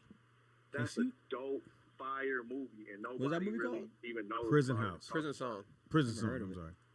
Prison Song. Yeah, Q-Tip's a good actor, yo. I don't know why he doesn't do more acting. But Q-Tip's a good actor. I don't know either, man. That movie was. I mean, it went from the street to when they was in jail to. I mean. Classic movie, might even make you cry. What did they go? You sure crying a lot in these movies. What did he go to jail for? Don't judge me. You don't know what I've been through. Apparently, you've been crying about it. Nigga, can I cry, nigga? No, you're a grown ass man with a Hellcat. And your Hellcat crying at 100 miles an hour. Yeah, put gas in it. Hey, I be going through stuff. Don't judge me, nigga. Well, who we want me to judge? Yeah, Wonzer? You gotta judge somebody. You already did that. Yeah, judge Wonzer, nigga, not me, nigga. You don't know what I've been through. You gotta judge somebody. Well, Wonzer gonna bring his was it 65 Mustang? 70 Mustang. Mark 1. Man, you gotta park that thing, man. You gotta leave that thing at the house where it's at. Thanks, man. Thanks for the 5. That's a nice 5. All right, Wonzer, what's your 5? He pulled something out the bag. Thanks. Shout out to DJ out there Vegas. You know what? The Learning Tree is a great movie. The Learning. I can't believe you've never seen it. Maybe I have, but I don't think I have. Yeah, the Learning Tree. What else you got? I definitely would go with Columbo. No. What's the one with the light skinned black dude in New Jack City? Oh, G Money. Sugar Hill. He was at. That's who I was talking to at the gym. Today? That was last night. Oh, you see AP? Yesterday. Wait, what? Alan Payne. Payne. Remember I was talking when you was getting the smoothies. That was G Money. When he was at the front? Yeah, he had walked in. I was shaking his hand. I didn't know that. I know he had a mask on. That was G Money. Yeah, man. No, I told him to come through. I thought you were just trying to book some dude. Yeah, G Money. Alan Payne. Yeah. I said I thought you was trying to book some dude. He said, "Yeah, G Money." Yeah, Alan Payne. Alan Payne. Oh, okay. Shout out to G Money. If y'all want G Money on the show, let us know. Hit him up on his Twitter. Let him know. So do you know him? Because I wouldn't have recognized him with a mask. Very well. Oh, okay. Yeah, I know people. Sugar Hill, though. I just look like this. Right. Sugar Hill's a good. Oh, I was gonna say Snow on the Bluff. You guys ever seen that? I've heard of that. Yeah. Snow on the Bluff. Is basically this guy takes a video camera. He's documenting all these events going through the hood. But when you watch, it looks like the Blair Witch Project. It's where they got the Blair Witch Project from. So it looks 100% real. Like the first time you watch it, you think you watching crime take place in real life. But when you watch it, once you get older and you watch it again, you like, oh, this is not real. But they did an amazing job of pump faking for the first time around. So yeah, Snow on the Bluff is definitely a hood classic. Let's see what the chat room is talking about. Let's see. You want to finish this? Go ahead, Wonzer. Wonzer got 2 more. So I had Sugar Hill. Sugar Hill. The Learning Tree. Bald head dudes. Man, you know what? It's a popular movie, but what? It's not an underground, but I have to go with Harlem Nights. Oh man! How much for the whites? How much to take some of these white pies and turn them to nigger pies? I said, it sucks that they did that movie in that how they did it because you can't do a part 2. Harlem Nights. Yeah, but if I could, they got old. Yeah, but if I could see 2 actors do a movie together again, it would definitely be not Will, but Eddie and Martin. Eddie no, why couldn't you go back? I just think they should do another film together. I think that's Martin a good combination. Got irritating after a while. But I think that's what made it funny. Yeah, he was irritating the whole. Right, he was the more straight one. Right, but and Eddie kept it like you figured at some point he would be like, okay, nigga. No, his name was Claude. Yeah. That was the whole thing. Like it was Claude, you know what I'm saying? And the other dude was a snake oil salesman. So that's Slick. Yeah, that was my granddaddy's watch. That was my favorite part. He's like, say watch again. Say watch again. No, he said, fix your mouth and say. He said from this point, and I'm gonna dive on you. Ticking something. Where he said, yeah. He said, I'm gonna dive on you, Claude. He said, fix your mouth for me to even think you're gonna say watch. If you say, yeah, I'm gonna dive on you. You hear me, Claude? Come on, man. You can tell they definitely was ad-libbing on that. Come on, man. Yeah. What's your name? Where you calling from? What's your top 5? Maybe the best comedy duo. Talking dirty after dark. Hilarious. Yeah, it was horrible. What is that? No, it was It not. was horrible. What about Girl 6? That's Is it better than Girl 6? Girl 6 was horrible too. Is it better than Girl 6? No, it's horrible. Okay. Girl 6 was bad. Yeah, Girl 6. Only thing good about Girl 6 is Prince's soundtrack. And No Girl was fine. There was a movie called Girl 6? Yeah. About a phone sex operator by Spike Lee. By Spike, it was horrible. But I thought you said Prince. But he was fresh off of Prince did the soundtrack. Nick, he was fresh off of She Gotta Have It. Right. And that's what was the problem. Right. It was pretty much the same take. So you know what that means? He get a budget to do a film, and he just do it. He just threw that one in, yeah. Which is but not he really don't use a all the black money. movie, but you can put that in there because that's Which one? Do the Right Thing. No, everybody saw Do the Right Thing. Nah, Vernon, give me something in the cut though. In Chicago, what did y'all watch? Like a neighborhood movie in Chicago. Like out here, we had Thicker Than Water was a classic LA film that a lot of people outside of LA probably never seen. I don't even know because Vernon didn't get out. Is Vernon in Chicago? It'd be so many movies I go through a year. I don't be remembering half of them. Well, you're getting older. Yeah, or heavier. You need to eat more oatmeal, Vern. You need to eat. Well, you got to remember to do it. I see over. Remembering to eat is not his problem. 600-700 movies a year. Impossible. You got too much time on your hand, Vernon. Impossible, Vernon. What's the Vernon? What's the one? Give me 2 movies that you could watch over and over and never get tired of them. Harlem Nights and Annie. Nigga, hilarious. He said Annie. I can watch Harlem Nights all day long. Said Annie. Oh, Raising Harlem. Put that on my list. That was a good one. All right, Vernon, we finna go around the table. Thank you. I got Annie on right now. Wanz. 2 movies. If they come on, you're not turning the channel on. How many times have you seen them? Coming to America. Okay, no problem with that answer. And if it comes on, I'm not changing the channel. Purple Rain. Can't argue with either one of those. I probably won't change the channel. And The Last Dragon. That's where I was gonna go. That'd be a throw-in. That's a throw-in. Yeah. I would go. You sure look Hang like on, a master caller. to me. I would go Apocalypse Now. I could watch over and over. Apocalypse Now. Yeah, I've never seen I can watch it over and over. Your dad picking stupid shit. But go on. He only got one pick in. It's a horrible pick. Go ahead. Django. Django is on that list for me. And my throw-in that I just would be Departed. I'm gonna go. Hold on, caller. Departed is confusing. I'm gonna go Training Day. Oh yeah. I go watch Training You Day. think you could do this to me? Yeah. I go watch. I don't care how many times. Come on. That's Denzel. Training Day, Scarface. Oh yeah. I don't care how many times I've seen Scarface. Yeah. I'm watching the whole film, all 3 hours. It does not matter. Yeah. Last but that third slot, probably Friday. I've probably seen Friday more than any other film. Here's the part I hate about watching Scarface, because I keep wanting I would keep wanting Scarface to be okay with old boy dating with his sister, because they could get this money, but he couldn't focus because he's fucking. Even though Scarface's character was a sucker though. So you got to see that, Nick. Yeah, who's in that? They were really top actors in the 70s. Mm-hmm. Like, they did a lot of movies, but it's a really good movie because Cotton comes to Harlem, but it was heroin in the cotton. And Red Fox discovers the cotton. Red Fox is in it? Yeah, it's really good. My mom used to make me watch old movies with her, so that was like. Yeah. I meant to say Coolie High on mine, but go ahead. Yeah. I think a third one is one that a lot of people don't like, but that I do, and it's another Prince movie. Oh, you bet. Under the Cherry Moon? No, that's horrible. Top 5, one of the worst movies ever filmed. I think what happened with Under the Cherry Moon is that Prince was mad that Morris got so much love on Purple Rain. He tried to become that with Jerome, and it didn't work. Because Jerome and no, the soundtrack is better than the movie. Yeah, of course. That's why I watched the movie, because the soundtrack. Oh, didn't say that. Wasn't Tevin Campbell on that soundtrack? He was in that movie. That's under the Graffiti Bridge. Yeah, Graffiti Bridge was even worse than that. How many movies did Prince do? 2, 3.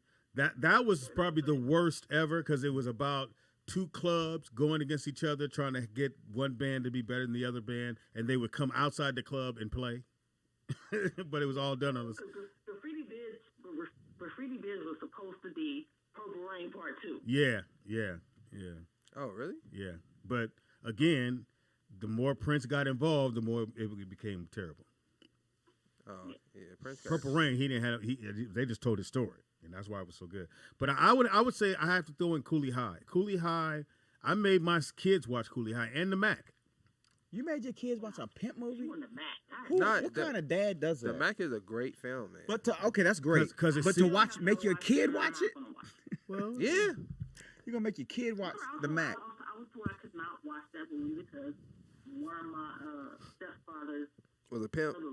Did you say one of your stepfathers? That's what she said. How many stepfathers you got? 3. No, 1. I've never heard that term. No, you said one of my stepfathers. How can you only have one? I said one of my stepfather's brothers. Oh, we thought you said one of your stepfathers. The brother part got blurred out. It sure did, because I was like, wow.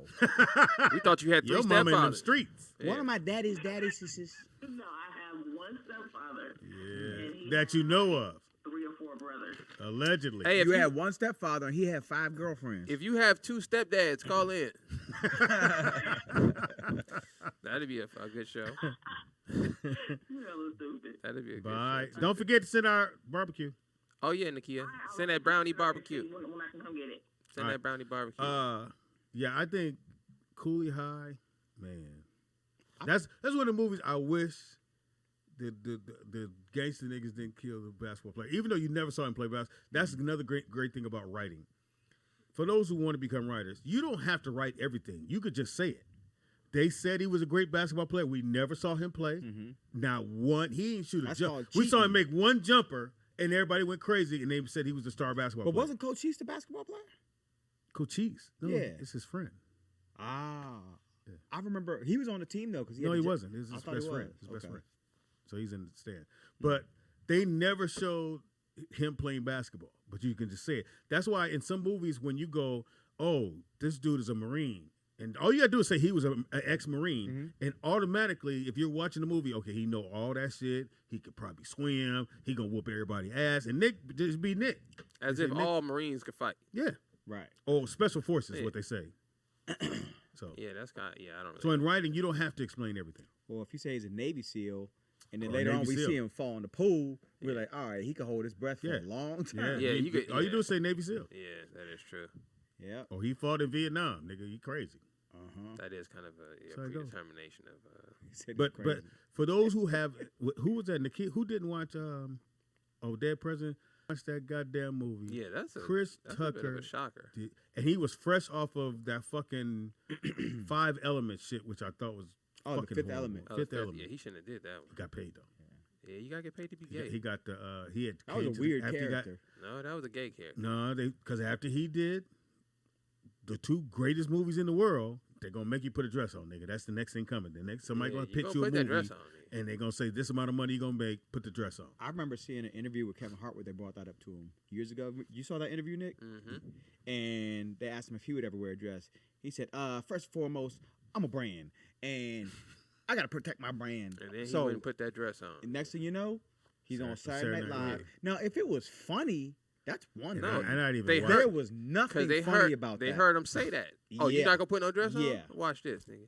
There was nothing funny about it. One thing about Saturday Night Live, they run that motherfucker like a machine. No matter how many different sketches, because we came in, when Fox hosted the last time, we came in with maybe 20 different sketches. They used 2. And the 2 that they used, they were like, okay. The Tyler Perry one, when Fox was Tyler Perry on one side and he was Medea on the other side, nigga, they didn't want to do it, but they knew that shit was funny. And the courthouse, when he was in the courthouse thing, I forgot what that was. We wrote that as well. But we have some other stuff, and they just wouldn't let us get down. So when I saw or heard, because I didn't want to watch Kevin Hart do that, when I heard Kevin Hart put a dress on, I said, nigga, who? Because we bought in writers, and we said what we gonna do and what we not gonna do. And so he has writers. What we not gonna do is put a dress on Kevin Hart. It was not. I would, if I was in that camp, I wouldn't let him put the dress on. And you know, it was purposely not funny. Yeah. They're like, it's not going to be funny. Yeah, but put the dress on. Yeah, you're just said it's something you said you wasn't gonna do. Yeah, you should have said that. You shouldn't have said it. You should have just went on about your day. Still the homie though. Still the I think one of the, as far as how his camp is run, one of the best. The like everybody eat. When they, what's the movie they say everybody go eat? What's that? Yeah, Paid in Full. Paid in Full. Yeah. Everybody gonna eat. Yeah, I like the way he does that too, because everybody's rich. Everybody, ain't nobody like, I'm all right, nigga. You know? Right. I wish I had. But I'm still like, hey, Speedy, let me hold 20 till Friday. I mean, come on, Speedy. Well, I thought I was in your camp. Come on, man. So he got played yesterday, Nick. We go, and somebody didn't bring no money. I don't know who goes somewhere and don't bring money. So anytime somebody don't, you know, he used to do me like that. You know Arnaz J? When Arnaz J, comedian, he lives in Atlanta now. Oh, no. So he used to live here. Every time we go play ball, he go, I got a credit card. Good thing they take him.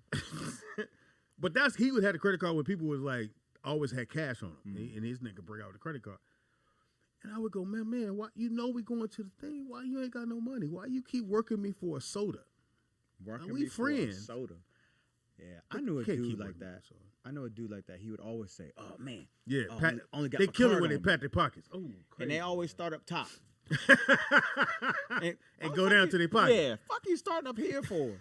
God damn, I only got no. Or motherfucker get asthma. Oh, y'all going to the store? Cool. I'll watch the bikes. That happened last night on the bike ride. Yeah, that's what I just said. Oh, you did? And then the whole time they had that face like David Banner. And I was just quiet. I was like, so the person that do the fake move like they were gonna go buy something, and then they went, "Oh, I didn't bring no money."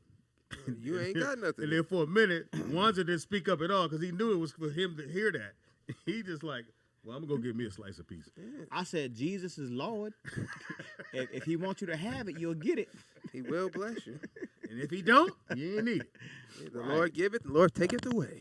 I hate people like that. Yeah, but especially when they got a gang of money. But the person got all the way to the door.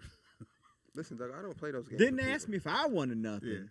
Yeah, but then made a U-turn and came back and said, I don't got my money. Like they was, she said, because they forgot their money.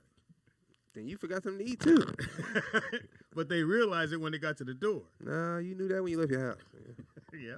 So I was like, hold up now. Because I bet if I let you starve, you won't leave your wallet again. Now I'm pay for it, but you ain't even asked me if I wanted nothing. You had when one you foot had, in when you thought you had money. Had one foot in the store. Didn't ask me if I wanted nothing. Now you done made a U-turn.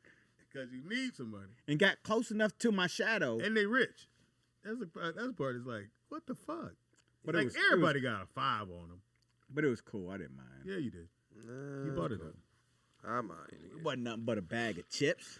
That ain't the point. Shit, I got enough money to buy me 100 footballs. Or no, you get a bag of chips. They get some, but they ask you for yours. You're like, really? That's where we at?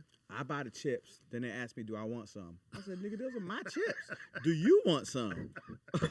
Just because you holding the bag, they still mine. Yeah, officially yours till they go in the trash. I love saying no to people when they ask for something they think you're going to share. No, nigga, they be looking like, what the fuck? No, I just asked her a little piece on the side. The funniest thing to me is weed, because people always think weed is a social thing. Mm-hmm. So anytime you see somebody smoking weed, you don't have to know the person. You don't even have to know them. Typically, you could just walk up and stand in the circle, and the weed to come around to you. Yeah. So anytime it happens with me, I always say no. Like literally. I'll make it so blunt and rude that it's going to embarrass everybody. Oh my God, it's going to embarrass everybody around, because usually they actually on the low. Hey brother, can I hit that? No, nigga, you can't hit this. And they be looking, hey my man, what the fuck? No, nigga, no. Is that loud? Yeah. So you just walked up and you want to put your lips on my shit. The funny thing, I got your boy. What's the Jewish dude that be come here? The bald headed dude. The older Jewish. He just did the movie with Cuba. Oh, I mean with Omar. Eddie. With Omar. He just called me. So his boy Eddie, this Jewish dude. Eddie Rubin. I'm downstairs smoking in my car, so he threw the typical thing that people do when they see somebody. He was at your passenger window like this? He this? come right up to the driver's Nick side. told me, too. I started dying laughing. He said, hey, what you got there? Yeah, some smoke on it? Said, what you got there? So you got some smoke on it? I said, yeah. Oh, okay. I went ahead and lit mine up. That nigga rolled the window. He said, can I hit that? No. And he was just up there. Then I just kept hitting it. I just kept smoking right in front. He just went, oh, shit, all right, well. Now you got to stand there and watch me enjoy myself. As you talk, finish it. You got to finish the story, because if you walk away, I'll know you're hurt. So now you got to stand there. You got to come up with another conversation. You blew in his face. I'm right there. No, look, if you watch ESPN, no, finish your story. You can't have none. Go ahead. Damn, niggas Nick told me too. He's like, your friend just asked me. I said, for what? Pops, his feelings. Pops, it took everything in me not to laugh though, because I seen the look on his face. He looked like, did he just say no? He was trying to bond with you, Nick. Because you know how they reach. You know how somebody asks and they reach at the same time, because they know you're gonna say yes, because it's common courtesy. Yes, no, now you got to bring your hand back. He was like, oh. Now, do you unpinch your hand after you bring it back? No, you leave it in the air. Yeah, it's crazy. Because when you go in, you go like this. Yeah. You already sized it up. Hey, can I? No. Oh, Look. Oh, okay. It's like missing a high five. You ever see somebody miss a man.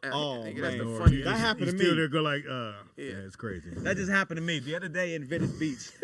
We're standing there. We just arrived. We're all standing around with our bikes. Here comes a dude. He comes up to Will. He comes up to Will.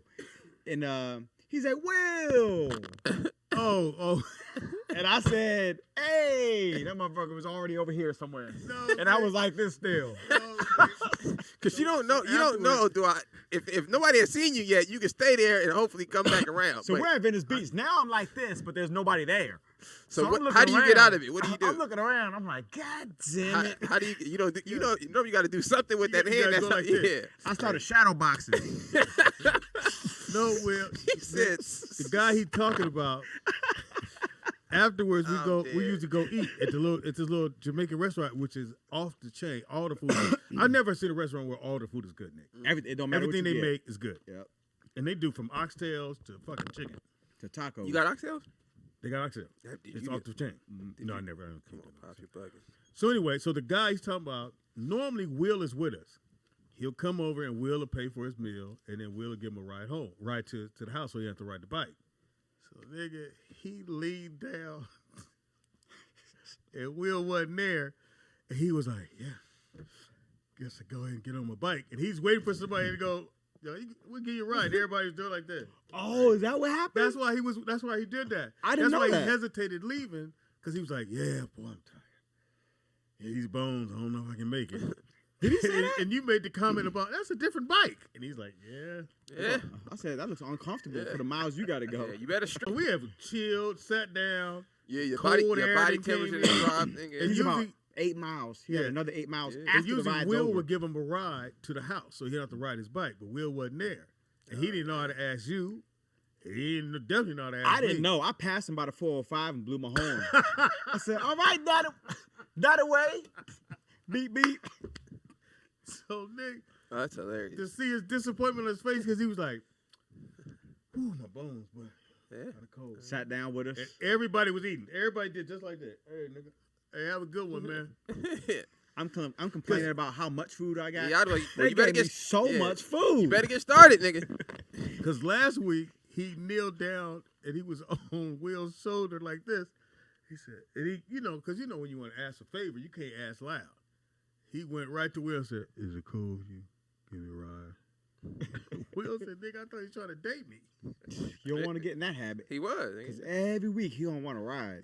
Well, that's why he was sad when Will wasn't there. You know what he did say to me? He was looking all sad. Yeah, you thought you would go, so what's wrong, brother? You gotta go, what's wrong, brother? I said, at some point he goes, he didn't sit with us too long. Yeah. He goes, well,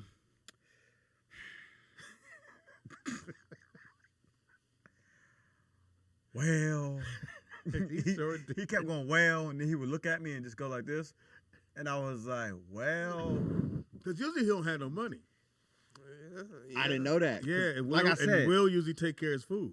Like I said, I'm complaining about how much food I got. Yeah, I'm like, why would they give me so many fries? I was like, I got an extra box of fries. It's like, damn, I'm going to have to throw this shit to the birds. Michelle paid for him one time. Oh, she did? And I said, yo, well, he was just you don't want to get there. in that habit. He was just standing there. I said, well, I don't give a fuck. Right. Yeah, nigga, I'd have got my money back from him when I seen it. Hey, man, my wife paid for you last time. I need that, nigga. Run that. I'd have took one. Run that 10, nigga. I'd have took his front rim and tire. This shit worth an oxtail sandwich. Yeah, I need my money back, nigga. Run that. Fuck that shit. Yeah. Buying a grown nigga sandwiches every week. Man, yeah, my wife can't buy no nigga nothing, nigga. She was like, well, he was just standing there and everybody was ordering. I was like, oh, you gonna be there, nigga. Nah, that's what you do. You lumber by where everybody ordering at. I had my ex do some shit that pissed me off one time. Mm-hmm. We had some bum friends. And one time she went to the grocery store without me and they went. Ooh. She tells me, yeah, they asked if I could buy him some groceries. Groceries? No. Groceries? Like they own bag? Now they're a couple. Between two people, you can't get some groceries? What the fuck? Yeah, that's not cool. That wasn't cool. But did it when I wasn't there. That was the thing. You think? Yeah, How much he spent? I don't know. I didn't even want to know. Yeah, I'd have pulled up. I need that back. I need my grocery money, nigga. All that, run that. Whatever that was. It's a tomato on this receipt, too. Where's the tomato? Run that. It was 3 tomatoes. That's 35 cents, nigga, per tomato. Run that. You trying to learn to juggle? Give me my motherfucking tomatoes. Oh, I hate when people that's hungry, but they don't know that, and they go, hey, man, it's good. It's good, huh? No, they go back to, I like to make people uncomfortable. You take them back to their childhood when they're eating something and you go, what that taste like? They're eating Cheetos, the extra cheese. It tastes like the extra cheese on it, though? You can taste it? That's crazy. Wow. Yeah, they look cheesy. I can smell the cheese from here. Shout out to Wonzer. And your bike, your bike buddy hit you? Who? The dude was on the back of your bike. Man, get the fuck out of here, man. Too soon? And hit me up. Never see my bike again. No, he'd be there Sunday. He probably will be there Sunday. And that's why you don't want to get in the habit of doing shit. Because every Sunday, this motherfucker think he going to take his shirt off. Oh, yeah. And hang out with you. Strap on his roller skate. He might get on. He might hold on earlier than he did before. So. I'm going to tell him to hold on to your backpack. So Thursday of next week, Philippe's going to let us do his our birthday. Because that's your birthday next Thursday. Yep. So 23rd, we're going to be at Philippe's spot right there in the valley. That's right. So y'all would come hang out. So my boy Philippe goes, okay, man. I said, man, well, Speed, we put you on the flyer. I said, well, my guys, it's their birthday too. Send pictures. So you send a picture. You send your headshot. For what? And Will sent full body. Said, nigga, what did Will send? Full body. Selfies of him with the arm. So is Will going to do it too? It was his birthday's today or tomorrow. Oh, okay. I think it's 16th. So what are we going to do? Me and Will? And you, pretty much. We all same shit. It's a Virgo party. Yeah. So y'all want to come hang out with us next Thursday, man. It's I forgot the name of it. Oh, that nigga text me. I forgot. So it's the place where I think I had my birthday, not last year. It's going to be strippers, midgets. That's on your side. All that. Mm-hmm. That's on your side. Have you ever seen a midget stripper? I haven't. I seen a fat stripper. A fat stripper? Which is how you just said that? I know you were in the hood. I'm not mad at that. I know you were in the hood. Well, I seen it on Instagram. I didn't see it in real life. Oh, okay. But I thought that was interesting because you don't see fat strippers no more, or if ever, like you typically don't. You see a thick, but they usually have small stomachs. You tip them with food. Just throw greasy chicken wings on the stage. this lady, she had a little belly on her. I was like, oh wow, they let big girls strip. Damn. Yeah. Somebody gonna give him some money. Yeah. It's the Hollywood Live place. It's on Ventura in Studio City, and it's Throwback Thursday. Throw it back. I sent him a picture, and he said, "We used that one last time." I said, "Well, shit, that's all I got." Man. For who? You? For me. Yeah, oh, okay. That's all I got. So you got to put a new picture. I gotta get some new pictures. Why don't you just have somebody take pictures of you? But he said we used that one last time. It's still me. Yeah. What, the police gonna pull you over and look at your ID? You had this picture on here last time. Yeah, I'm gonna have it for 10 years, motherfucker. It's gonna be me for the next 10 years. Never think about it like that. That's hilarious. You, right? Yeah. That's hilarious. I'm gonna have to use that one. He said, well, that's actually pretty good. Wonzer, you might be better as a writer. Maybe don't do, because he told me he want to do stand up. Don't All right, go up there. chat room, should Wonzer do stand up? I think thumbs up or thumb downs. Wait, did you try when we did the comedy show here? If I put the time in, I could do it. No. You think so? I could. I absolutely could. It would be like your racquetball game. Nah. Would you go with Anthony Wonzer? Would that be your stage name? That'd be my motherfucking name. Too lazy to think of anything else. Nah, of course I could, Speedy. What are you talking about? No. I like your confidence, though. No. I mean, he's that way on the I'm a racquetball funny court. Dude. Why couldn't I do it? Just so you guys know, do it. we played again yesterday. He lost 20-0, and he lost 21-0 and 21-11 because he was 14. 14 because he was talking shit again, Wonzer. 14. You gotta stop talking shit. You're not gonna win. Yeah, I think that's how you lose your focus, Wonzer. Yeah. Every time you talk shit. Because it is focus. You know, it was 14, what, 16? 14-6. No, 14-6. 14-6. No, 14-9. 14-9. I was winning. Yeah, you were winning. Yeah, so. But I knew you wasn't going to win. Shit. I am going to win. Your backhand is horrible. Wow. I got a good backhand. You know, one maneuver that I just learned was hitting it off the back wall. It never occurred to me to hit it off the back wall. So I hit it off the back wall. He goes, no, that's not. I said, dude, learn how to play. Why you do? Nick, one thing Nick always says, he don't understand how people don't know shit, and you got this motherfucker in your head. All you do is look shit up. True. Pops, that's all you got to do. How would you know? Listen, I sat there and I said, before I say anything, let me analyze. Let me breathe. Let me analyze this question and see if she had a reason to ask me this. It's a trick question. Because I'm eating peanuts. So I don't even, in my head, I'm like, all right, I'm eating peanuts. No, pomegranate is summertime. I'm like, there's grapes in here. I mean, there's raisins in here, so that could have some correlation. Maybe she think they're pomegranates. Well, pomegranate is Pops, I got beginning that, of the but summer. in my head, I'm trying to figure out, how did we even get here? How did we get to the part where you asking me? Okay, so was I answer that question? Was I picking fruit? Nigga, I was sitting we there. were talking about earlier. It's October, by the way, if anybody wants to know, because I had to Google this. Nigga, so well, it's actually the beginning of it's summer. October. I looked it up last night. I officially know when pomegranates hit off. It's October. Because I remember as a kid, that's how we knew it was summertime, because we had pomegranates. My friend of mine had a tree. But anyway, so we said this earlier before we got on air that I think women, when something, let's say y'all got mad about something, and she wants to see if you're still mad, they ask you something stupid, like, "Is this one of those ring lights?" Just to gauge and if the you don't, attitude. to see what the temperature in the room is. If you go, "Yes, a motherfucking ring light," oh, you still mad? Yes, bitch, I'm still mad. Yes, I'm still. Or you have to go, "Yeah, it's a ring light." Oh, is the football today? That happened to me once. Me and my ex were checking into a hotel in Miami. We walk in, we're on the ground level. Now I got all kinds of shit in my hand. We just walked from the concierge to the elevator. You can only go up in this bitch. Yeah. There's only one button here. One motherfucking button, and the arrow points Wanda up. told me this. My hands are like this. And she said, I said, I did, you know how you do the head shit? Because I had shit wrapped around my neck. I went like this. I said, could you push the button? And we had, that mood was fucked up with us. Yeah. And she goes, which button? Which one? This one? And I said, no, the other one.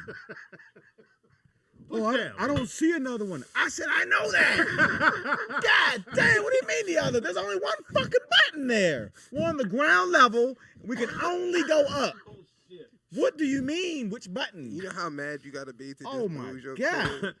cool? So then she says, I don't like the way you talk to me. Yes, you're told. But you asked me a stupid fucking But question. you can't say that. You can't say her question was stupid. You can't. Should she push the only button there? That's why she asked, why are you upset? That was a dumb motherfucking question. Caller, what's your name? Where you calling from? Which button did you push? Ask us a stupid question. I dare you. I triple dare you. Call it. Call it. Call her. That was your girl. She hung up. That's fucking hilarious, man. Which one? This one? No. I want to say, but you can't call your girl bitch. I want to say, no, bitch, the other one. Not after the argument. Oh, my God. One motherfucking button. There you go. Turn that up, Nick. It's low. Caller, what's your name? It's Nakia, and I didn't hang up. I couldn't hear you, motherfuckers. Anyway, y'all do the same shit. No, we do not. Dudes are not petty like that. We y'all do that not. shit like, babe, where's my socks? But we're not trying to gauge the room to see if you still upset. We know y'all upset. No, we we looking don't. for the sock because you moved it. Yeah, you moved my fucking socks. Where'd you put it? No, your socks, I done wash clothes, put the clothes away. Your socks is in the motherfucking drawer where they always are after I wash clothes. Well, then go get it. No shit. No, nigga, you don't get it. No, because y'all ask stupid shit. I could be watching the game. You motherfucker go, are you watching the game? That's your fault. Are you watching? Are you watching the game? You gonna ask a stupid question. Y'all still ask stupid ass questions. Now, have you seen my... If you know if I wash clothes and the clothes and shit and put away, your shit is where then I would say, where's my socks? Maybe I looked in there and didn't see them. And also, Nakia, where's my sock? All your socks is in one drawer. You only got She just talked to him. Nakia, where's my sock? Have you seen my sock? Is a logical question. That's not gauging any temperature. Y'all ask stupid questions like, you think Jesus ever had a peanut butter and jelly sandwich? I ain't never asked no stupid shit like that. Like, I don't know. But you just trying to start a conversation. I think the main thing was he's got all the clothes and he asked her to push the button and she said, which button? Which one? And it's only one. Now you tell me who's really trying to gauge. Well, no, because see, we want to know, do you want me to push the button that's on the wall or do you want to push your button? Which button? I almost called you a bitch. Literally almost. You ever call me a bitch, I will fuck your ass up. No, I almost called you a bitch. You was so close. You was right there. I was about to push the button. Which one? Which she said? Which one? This one? No, the other one. Yeah, Nakia, that'll get somebody punched. Yeah, let's go get the bitch. What's the dumbest question you've ever been asked? What's the dumbest question I ever been asked? Yeah, from a guy, and you were just like, you know what? This ain't gonna work with him. When I already told you that I'm busy, I'm doing something or something or other, well, can I come by and get a quickie? Nigga, didn't I just tell your ass I was busy? Fuck you. Oh, wow, Nakia. But it's gonna be real quick. Yeah, you angry? You just stick your ass out the door. If I've already told you a reason why I don't want you to come by. But I at least got to know for sure you don't even want a quickie. You might want a quickie. You might say, okay, well, just come by and hit and go. Yeah. Plus, a question like that sounds like he only asked because you caved before. Yeah. You were like, all right. Because I wouldn't have asked you that if you never gave in before on that. No. Yeah, he know you somebody he ain't got to talk to. He's like, let me just come by. The monthly visitor is here. Well, can I get some ketchup on my hot dog? Nigga, no. Well, can you suck my dick? How about that one? Hell no. There's nothing wrong with your mouth. Ugh, I just got that, Nakia. No. If you tell me you're on your period, then I figure your mouth game is good. But I would offer that if I was in the mood to do that. No, this is my house. Nakia, a guy said, can I have some ketchup on my hot dog? Yeah, that is nasty. Yeah. You shouldn't have fucked with him no more. Can I get some vinegar on my chitlins? Never did. Yeah, that's a little fucked up that's reference. a little much. Yeah, I don't. Ketchup on my hot dog. Yeah, ketchup on. I mean, did you laugh at least? I said, you nasty motherfucker. Yeah, he might have something, Nakia. Yeah, you might have. That's a little risky. Yeah. I am not an asshole. I am an angel. Ask everybody. Disguised as an asshole. Ask everybody. But I'm a sweet angel. I'll ask Brownie. Maybe a little crack, but it's still there. Nakia, what's your favorite dessert? Everything. Ketchup. Ooh, no. Nigga, say. I almost got in trouble for this too. So, I used to know somebody used to eat ketchup packages too. Hot fudge sundae with whipped cream and extra nuts. So why'd you almost get in trouble? Because she like extra nuts. Because I posted that on Facebook saying I wanted extra nuts. Oh yeah. And then my DMs. Your DMs blew up. Yeah, your DMs blew up. Trying to get that hot. I'm pretty sure Wonzer hit you too. Trying to get that hot fudge. We're not friends on Facebook, but like someone who used to make fun of me in high school. I've known this fool since we were in elementary school. Used to always make fun of me. Always talk shit. So, and all of a sudden he was like, well, if you need some help, let me know. Nakia, what is extra nuts? Is that when they give you nuts, you look at the nuts and you say, give me some more? Can I have another handful? That means when they give you some, you always want more than what they gave you. Oh, she's like a lot of nuts. I like nuts. In your mouth. Yeah. Oh, my fault, Nakia. I thought she was gonna go, yeah. Nakia, the first time you licked some balls, how did you feel afterwards? Did you feel like you let yourself down? No. Was it degrading? Did you feel like you just licked the elephant? I used to watch tape, so I used to watch Vanessa Del Rio and see how she did it and emulate her. So you always wanted to lick some balls in your lifetime? It's part of the job. Was it everything you thought it was? I mean, I got the reaction I was looking for. Oh, that's you got your bills paid. Look here, on Fridays. Got that light bill. Thanks for preempting Friday. I didn't do nothing. I just told y'all what my No, you said extra nuts. The nuts did it. You know damn well if you in a room full of dudes and you say, I like extra nuts, we know that means something different. No, that's because y'all nasty. I wasn't needing that. The whole post was never about that.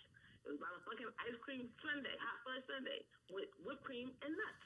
Extra. That's kind of a boring dessert. So was it covered with the nuts when the guy put the extra on? Is it covered?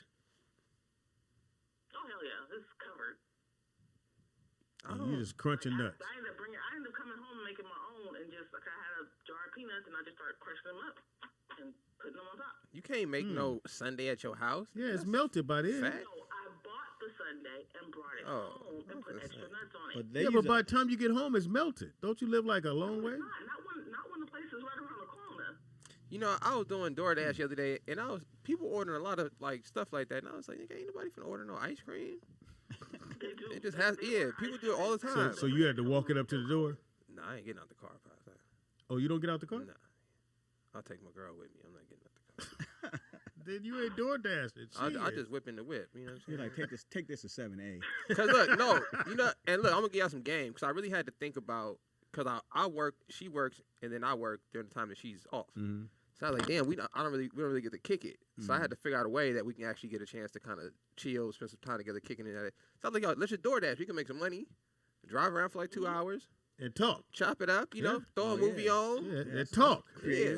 So, because if not, be my security late at night. Yeah. Dashing late at night. Right. My security. Because if not, I'm going to have to talk to you at the house, nigga. Watch it out for me when I would go, whatever. And he was like, no, you ain't going over there. Hold on. Call their ass first. But then he would be sitting in the car watching a movie. Now, but here's the thing. Yeah, that's how you do that. Now here's the thing. He said, I don't want you to go do that, but you did it only because he was in the car. How could he get his big ass out the car and you stay in the car? Because he's not doing it. Because he's not going to walk up there because I think when I did it with him, I was on Postmates. And with Postmates, they can see your picture. Yeah, you can't be no random motherfucker. Yeah, if it's a stranger bringing your food up, nigga, don't open that door. He already got the driver. Yeah. So you got a Russian dude. Yeah, he already one felony in, nigga. Don't open that door. Nakia, you never had no extra nuts delivered to you? No, I never had no extra nuts. You get a knock on your door. I have the nuts you ordered. In my hand. I have the extra nuts you ordered. Nakia, that's so fucking big. Nakia, what food item is your weakness? Ice cream. You can't say no. I think it's ice cream too. That's why I asked her. Crushed nuts. What's my weakness? Food. Yeah, food wise. Cannot say no. Food wise, I can't. You seem like it's not gonna be ice cream because I can always say no to ice cream. Can you say no to a bowl of chitlins? Because I can always get ice cream whenever I want it. So I can always say no. It's gonna be like it smells like maybe peach cobbler. Oh. I know it's a good. But it's got to be the right person's peach cobbler. That's kind of hard to find. Any peach cobbler. Yeah, you know that's what it is. It's got to be a really good peach cobbler, like the patty one pie. That I used to really love. I'm gonna miss it because she passed away. Who? Hang on once. Yeah. Who? It's a friend of mine. So this the fucked up part. I've been telling people about this all week. Fucked up part was they had a 70th birthday party for somebody. Mm-hmm. Someone came with COVID. Oh man. The guest of honor got sick, and 2 months later died. The family never told people at the party that someone had COVID, and we've now found out that 7 people that went to that party ended up catching COVID and dying within 2 months. I told you that shit is like the Philly blunt. It just get passed around. That's funny. No, and nobody wore a mask. Nobody wore a mask, nothing. And Nick, I'm gonna have to take this. This shit smell good. God damn. So Pops, say it again. So hold on, Nakia. Candles. Little promo real quick. Is that one of your candles? Listen, y'all. Listen, Nakia. Me and my wife, we just spent all the other day re-upping handmade candles, and you can rub the oil on your skin. You see, my Pops is roiling on himself. I don't even want to light it. I just want to rub the shit on my skin when I get out the shower. Yo, and listen, and the smell on the oils, she did a really good job because it lasts all day. So it's not gonna fade. It ain't gonna make you stink when it rub with your sweat, you know. And if you black, you know, you're supposed to use oils instead of lotion. I don't know if y'all know that, but. Well, I mix oil with my lotion. Nakia, I'm gonna tag you on the page on Instagram. So if you can't order, we're gonna do a special too because there's a Hebrew holiday coming up. So we're gonna do buy one get the other one, like a certain percentage off all the Rollout family. So go to House of Yahweh on Instagram and check out the candles, y'all. I'll put you can't spell it, you don't want it.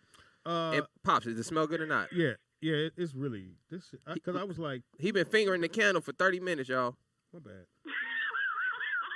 Because he threatened me not to take it home, but I'm taking it home. Pops, if you want to use it, go ahead and take it home. No, it's not gonna be you. I'm gonna be doing more than let me know what Michelle thinks too.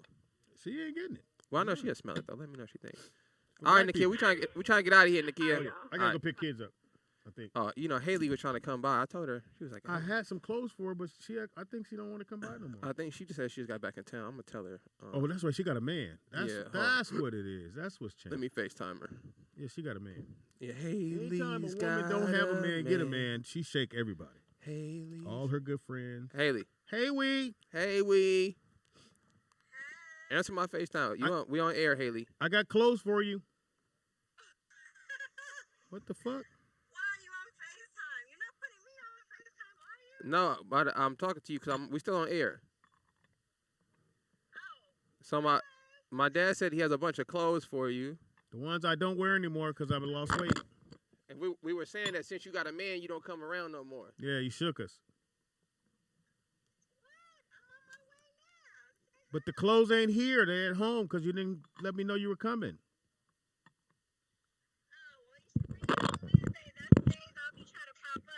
Right, or you can come on Freaky Friday. All right, well, tell the fans where they can go and help support your organization. Can they even hear me? Yep. Okay, so, Love Wonzer Foundation. You can hit us up on Facebook or Instagram, or you just go to our website, which is lovewonzerfoundation.com. We're actually going to be in Oakland, not this Saturday, but next Saturday to feed the homeless. We'll be in Miami in November, and you can catch us on an episode of Black Ink on VH1 in January. Yeah, I heard about that. I saw that. Yeah. There you go. That was all last minute, so that was like dope. Congratulations on that, Haley. All right, well, we about to get off air, so I just wanted to call you and let you know what's up. Let the people know. Appreciate you guys, but I'll see you guys in a second. All right, for sure. So make sure you guys support Love My Neighbor Foundation. Send some clothes. Let's make it happen, y'all. Been a long day. I would have Wonzer give his information, but he's talking to his daughter. Yeah. Your daughter still on the phone? Hey, listen, y'all. So I'm trying to get some footage of them playing racquetball. I beat the brakes off his friend. Because that's what they keep saying every day. So I'm trying to go up there and get the full game for you guys, so our Patreon subscribers can watch the racquetball tournament they putting on. And if you want to have them, if y'all want to see them compete in any other sports, let me know. We could try some other stuff. Or if you want to play me in racquetball, let's make it a Where's Will at? Let's make it let's make it like let's pick different sports though. I want to pick something different. Racquetball's pretty different, man. Everybody can play racquetball. Damn. Yeah, but racquetball is dangerous though, Pops. No, it ain't. It's dangerous if you don't know how to play. I seen the dude crack his orbital bone. Oh, because he didn't have the glasses. He ran into the wall. Oh yeah. You know, he tripped. He tripped in it. Yeah, and smack. Tripped right into the wall. Stumbleina. I be telling Wonzer because he wears the wrong kind of shoes. He be wearing like Gumbies. So hold on. You got to say this too. If I was you, I would get either legit basketball shoes, or a gum bottom shoe. The racquetball shoes, because the racquetball shoes have a gum bottom. Yeah. But what I learned with the racquetball shoes is the gum bottom on the racquetball shoe is thicker. Yeah. So it's a little bit thicker than whatever traditional basketball shoes. I don't know what that's for, but and they're not flat.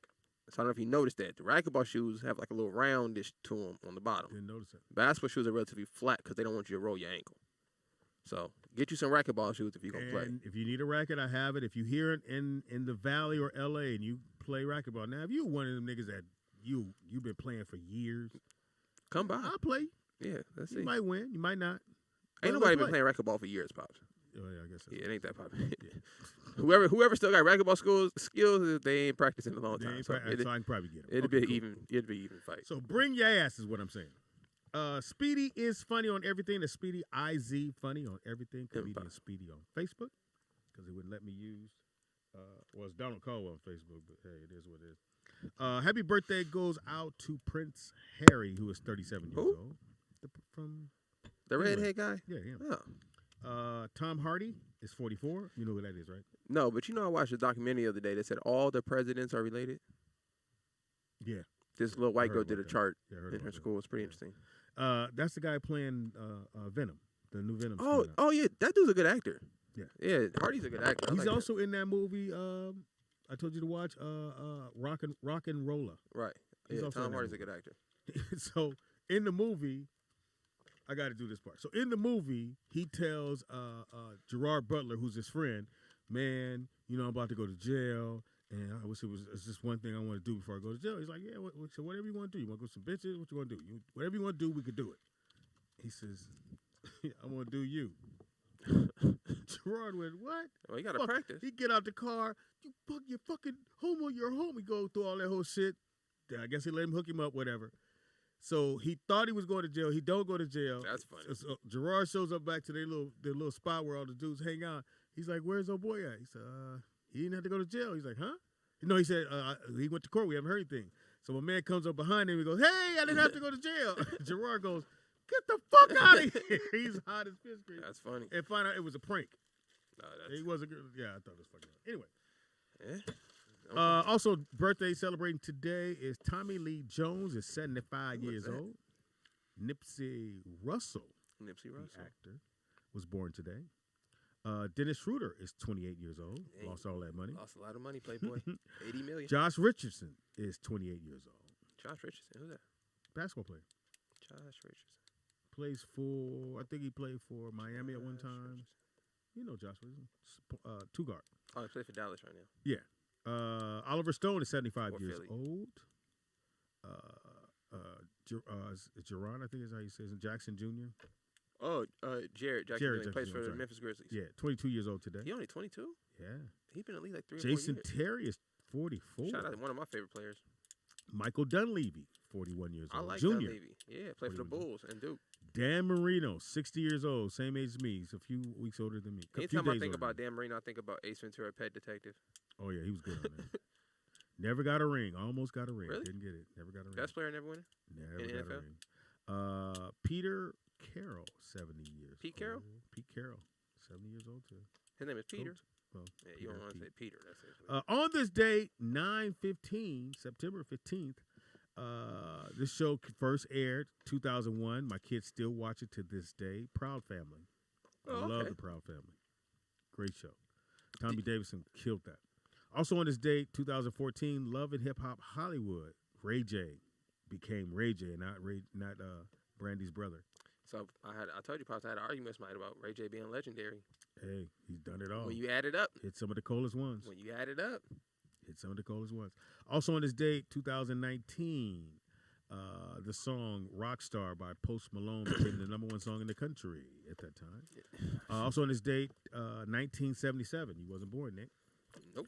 The hit TV show Chips about Highway Patrol. Oh, yeah. His #1 show. Ain't that Will's favorite show? Didn't he say that? That's probably what drove him to become a Highway Patrol officer. Also on this date, 1955, I wasn't even born. I Spy, starring Bill Cosby. I never seen that. Now Eddie redid it, and it was terrible. But the original version of I Spy, which was a TV show, was really good. If you get a chance to watch it, it's really, really good. And it's about these two guys who are friends, but they're, trying to solve shit, whatever. Also on this date, 1986, L.A. Law. I don't know if you ever watched that. It was like a law crime show. A crime show, but mostly based in L.A. That's what happened on, during this time. Wonzer, give me information. Just as I put a Dorito in my mouth. Yeah, well, put shit in your mouth. So you guys can come on over. Too. Nah, no sir, not me. not me, sir. Oh no, sir. You guys can follow me at my name at Anthony Wonzer on all platforms. Come on over and check me out. And if you want to meet him, man, he's gonna be at Philippe's thing on Thursday. Next Thursday, not this Thursday. Yeah, come on out. Yeah, say something to Wonzer, man. Come say something. Now you're not gonna believe this. It's hard to believe, but he closes very well on female. Never thought he could. Motherfucker's rate is almost 100.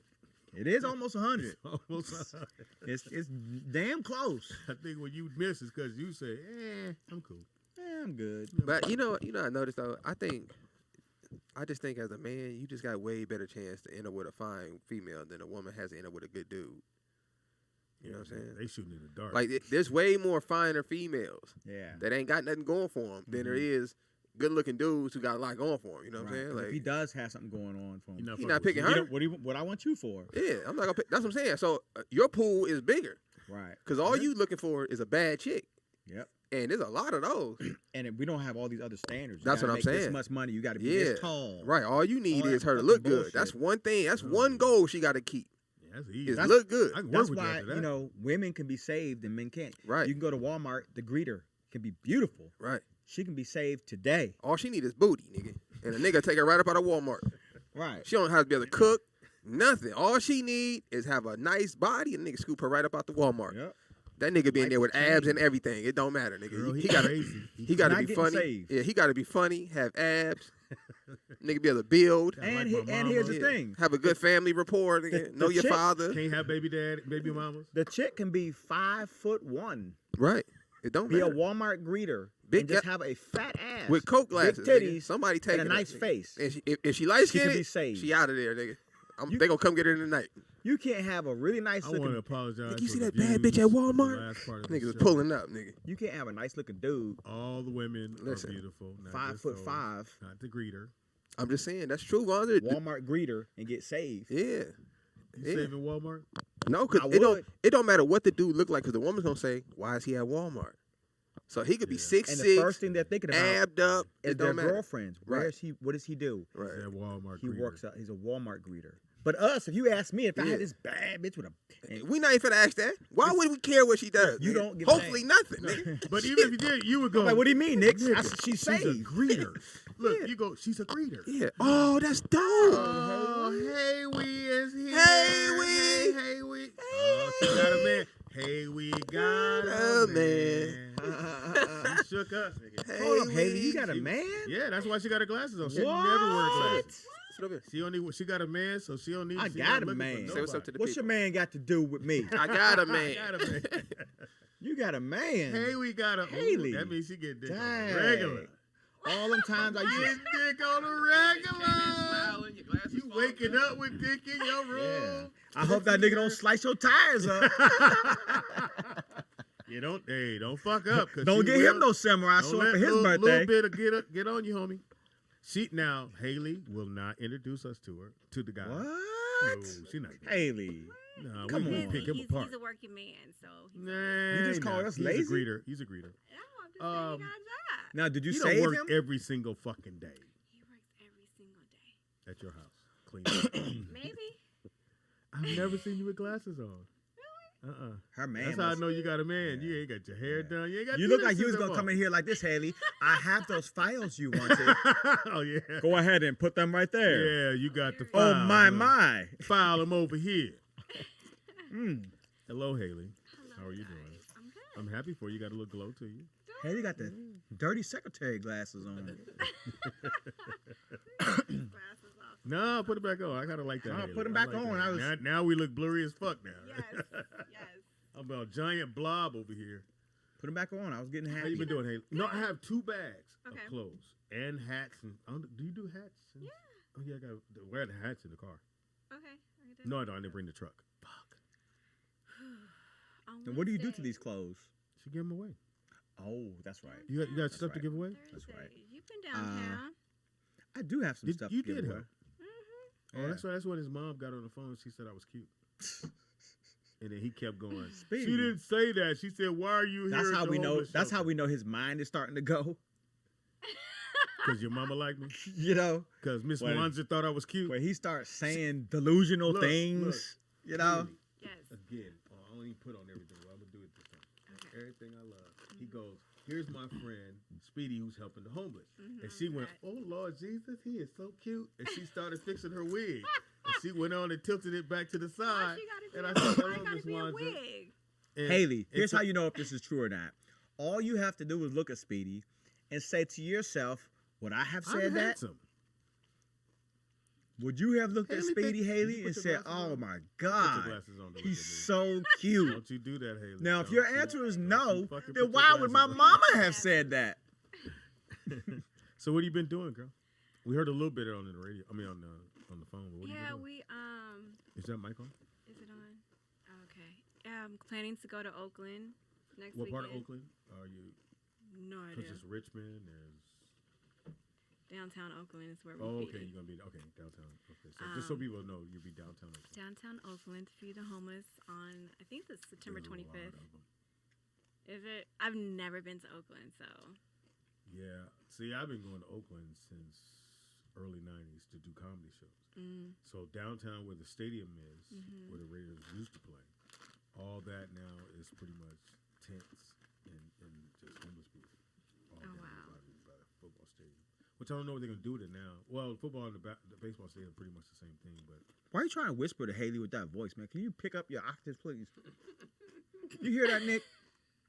This is unbelievable. I'm on the radio. Anyway. Yeah, I mean, you know what I'm saying. You know Haley out. So it's a lot of, and it's a lot of us. Just like it is downtown. It's a lot of us down there. So how long are you guys gonna be there? Just like one day or a weekend? Yeah, I get there Friday, Saturday, come back Sunday. Yep. And the clothes the stuff to give away is already there? So we're actually, this is the first time I have volunteers coming with me from here. So they're going to be driving down with a lot of the stuff. But we don't usually give out clothes. We may do like tennis shoes and socks, but we really don't do clothes. And that's this weekend? Not this weekend, but the weekend after next. Okay. The 25th, I think. I'd like to get a room and come on up. Okay, do your thing. That didn't sound right. That sound y'all heard her. She said, "Okay, do your thing." Yeah, that sound like so. I'm in Make my sure room. you bring them glasses, Haley. That sound like I'm in my room. I'm taking. I'm here, Haley. She got a man. I got a I'm man. gonna call Haley. Haley got Hey, a man. Haley, we in room 227. We. All right. So if someone lives in Oakland and they want to donate and they live there, do they just bring the clothes there to where you're gonna be? So we're not taking clothes. No. Yeah, no. We're only doing Wait, food. how you gonna not take some shit? I bet the homeless people wouldn't say that. Hot food because it's different out there, so we don't. How you gonna speak for them? Oh. Yeah. There's something you gotta tell me off air. Okay. No. Because usually with the clothes, we've been quarantining them for at least a week. Oh, so that that's part. why we don't even do clothes gotcha, out there. Gotcha. That makes sense. All right. So just food then. Just food. But you don't want nobody to bring no food, do you? No. I mean, they could bring like canned goods and stuff like that. Yeah. Okay. And do you want volunteers? Yes, we always need volunteers. Get a little closer to the mic. Yes, we always need volunteers. Haley, this is So serious. if you want to volunteer, where do they go? Please either email me at info@lovemyneighborfoundation.com or DM us on Instagram and or Facebook at Love My Neighbor Foundation. And that's for next Saturday. Yes, September Not this 25th, Saturday, next Saturday. I think. Haley, do you take, and I'm serious because mine have seen their day, do you take used underwear? I just have some that I don't plan on wearing no more. Wonzer. Long as Are you they're serious? clean and gently used, yeah.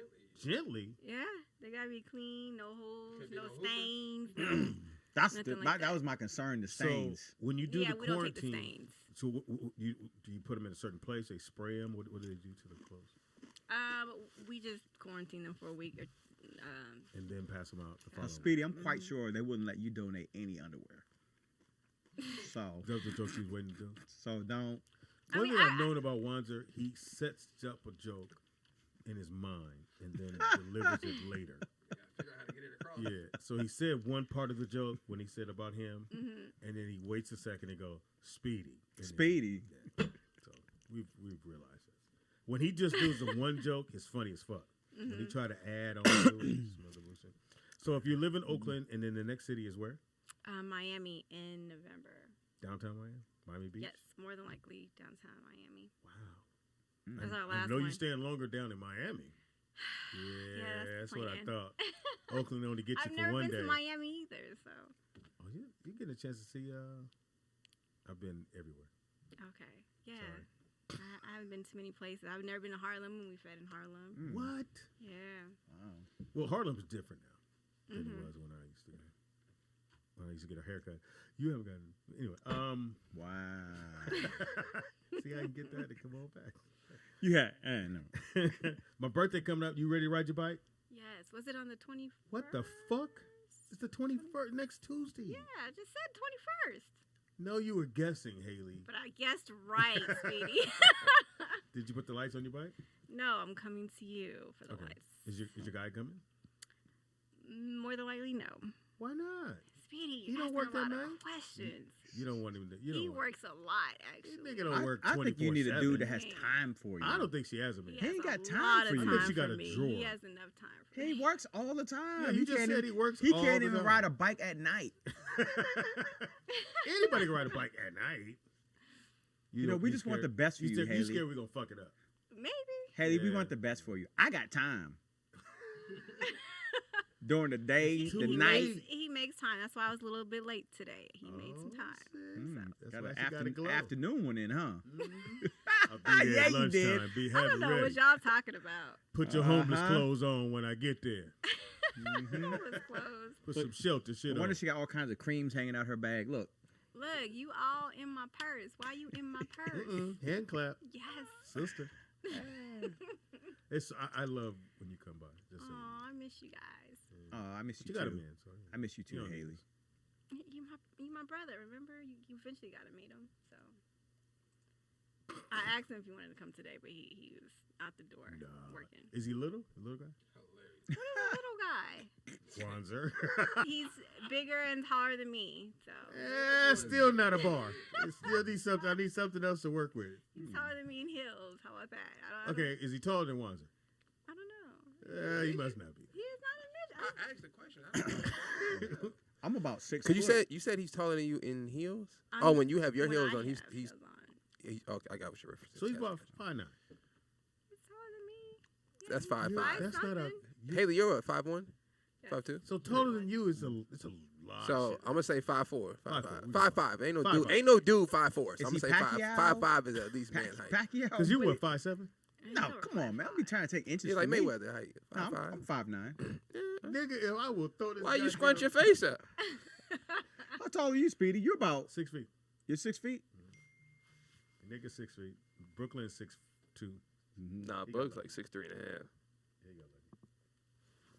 Yeah, Bug's like 6'3". Yeah, he keeps it growing. Hopefully get it growing. But I'm happy for you. When were you the tallest person in the class? Because girls usually stop growing early. Never. No, for real? Never. You don't have like an early growth spurt before everybody else? No. Oh, I didn't know. Shit. He was asking me. Yeah.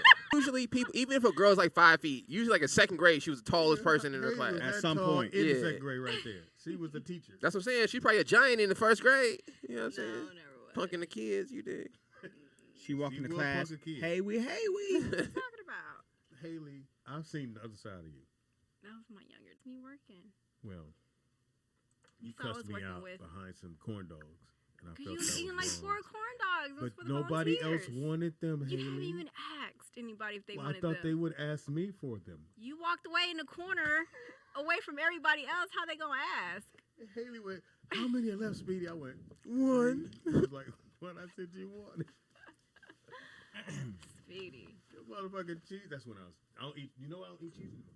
Oh, I don't put good. cheese on nothing. I'm not gay no more. I'm trying to cut that out. I'm myself. delivered. I'm delivered. Yeah, I don't eat I cheese. like women. I was just talking about this the other day. If I can go without any food item, I don't mess with cheese. The only thing I would sacrifice and eat cheese on is pizza. Yeah, Because you know they have pizza, they don't have cheese on. You could do pizza without cheese. They have vegan pizza. Then I'm not gonna eat. That's what I said too. I'm not eating that either. So Like if I'm gonna do a diet, like I'm not the dude to do the rice cakes. I'm like, then I just don't eat what I'm gonna eat. If I gotta eat a rice cake. That shit's horrible. yeah, I feel the same way. give the information one more time for Love My Nerd Foundation. You can find that on Instagram and Facebook. And she's taken. I am taken, so I can't give you my IG. Don't go in her DM, leaving pics. Don't go in her DMs. I'm already in there. It's full. Is Wonzer on a naked bike? Oh my gosh, no way. All my when you gonna bring your bike skates. by? You got to bring it by soon, so I can put it. Okay, we'll talk off air about it. Wow, Haley. I don't got a bike right now. I'm just trying to play it off. As you talk about the bike. Tell So him I'm to buy trying you to. one. Like, that's how you find out if y'all. Yeah, really since gonna he be works together. so much. Yeah, He should have some bike money. You got calm look here. We'll down. help you out. When he end up, just go. God, I wish I had a bike. If he just keep going with his conversation, All my friends he got ain't gonna bikes. get you one. If he go, well, what kind of bike you looking for, baby? I just want a little something to ride, and he should jump in. But if you go, man, I wish I had a bike, and he go, damn, the game on. Or he says, damn, that's crazy.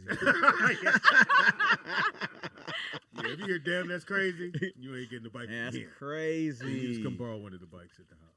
Okay. All right. I'll keep that in mind. Or also another thing he'll do when you say you want a bike, all of a sudden he'll throw this big guilt trip on you to make you try to feel bad for him. He's like, "Did I tell you about my grandma? Like one of fell on the bike. her lungs just collapsed, and we just don't know." Now you can't gonna ask for some shit, and Right. Grammy's about to go. Right. Can't do Exactly. that. Don't you miss all this shit? Haley? I do. I miss you guys. We miss you. Aww. I was so happy when I saw that because I actually saw. I guess you posted it. The show. Oh yeah. so I thought it was About the VH1. We do miss you. I was just asking Speedy for your phone number and address. And he didn't give it to you, He right? did not. I He know. did not. He He did not. got a man. He did not give Got it a to me. man. He's 5'4", but it's her man. Mm. Leave him alone. He I lifts didn't weights. say that. And he's He busy. does lift And he weights. works 24/7. She said he does lift weights. Oh yeah, he definitely short there. He lifting weights. I'll tell you what. Send him to play racquetball with me and Speedy. Oh, can you play racquetball? I don't know. I don't think so. If he beats us in a game, you can keep him. Hilarious. He must prove himself worthy of you. My daughter works. Oh gosh, I can't with y'all. We love you. Love you guys. So, Hey man, shout out to Blue Mitchell. We miss you, brother. His bike ride, he definitely would have been on that bike ride, so we definitely miss him. Definitely. Miss Charity Cassidy. Cha-cha. Miss Natalie DeSalle. Shout out to her Shout out as to well. Miss Natalie DeSalle Reed. Shout out to my son, DR3. Big dog. Love you, boy. Great show. Shout out to my partner in crime over there. Yep. I'm trying to learn how to do the board, but for some reason he keeps For- hiding all the for what? equipment for it, so I can't figure it out.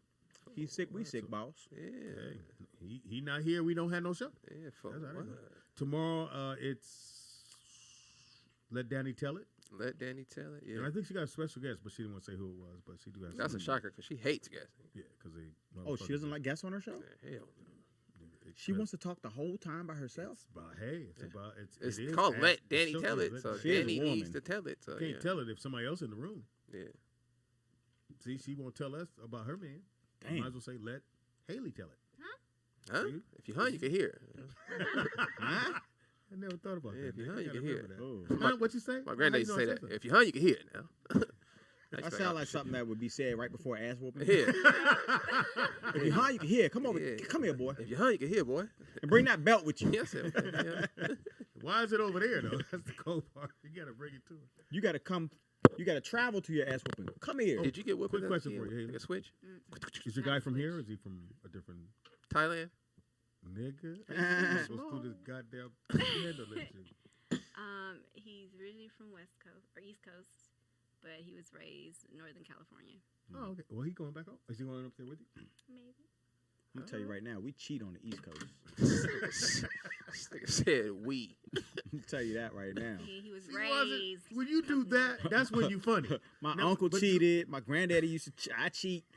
Every, He said all my friends on the East Coast cheat. Before we go, so he That's grew up funny. on East Coast, West Coast.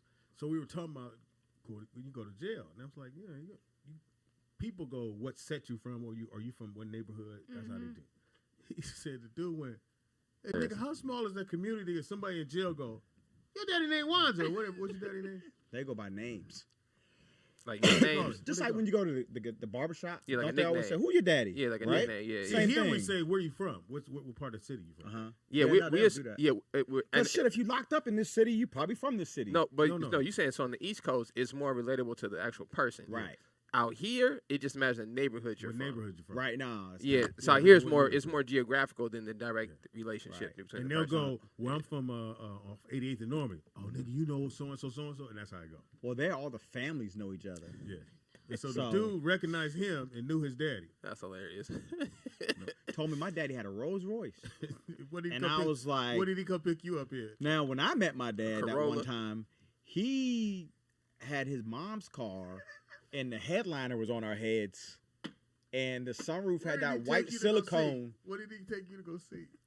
So his first movie his dad takes you to go see is the Quincy Jones movie, which obviously was not for us. I was 12 years old. Why would I want to see a Quincy Jones documentary? So as I got older, I realized, wait a minute, this nigga didn't take us to the movies. He took himself to the movies. And y'all was a part of the get there. He just had to take us with him. But at least now you know. But think about this: if he would have took you to see somebody else, you wouldn't have remembered. You remember the Quincy story? Yeah, I remember. Yeah, so that's what I'm saying. You'd have went and see some BS, you wouldn't have remembered. But I guess you would remember the one movie you saw with your daddy. With green eyes. His daddy had green eyes. Yeah. You sure it's your daddy? That's what I've been told. You know how that is. Well, Grammy told you. Goddamn! Stop asking me, goddamn it, who your daddy is. Don't ask me no grandma. more. Grandma, no. Fantastic show, man. Thank y'all for listening. Appreciate that. We're back here on Freaky Friday. On Friday, we got some people. I'm gonna make sure Maestro gets here, so we'll have Maestro come hang out with us.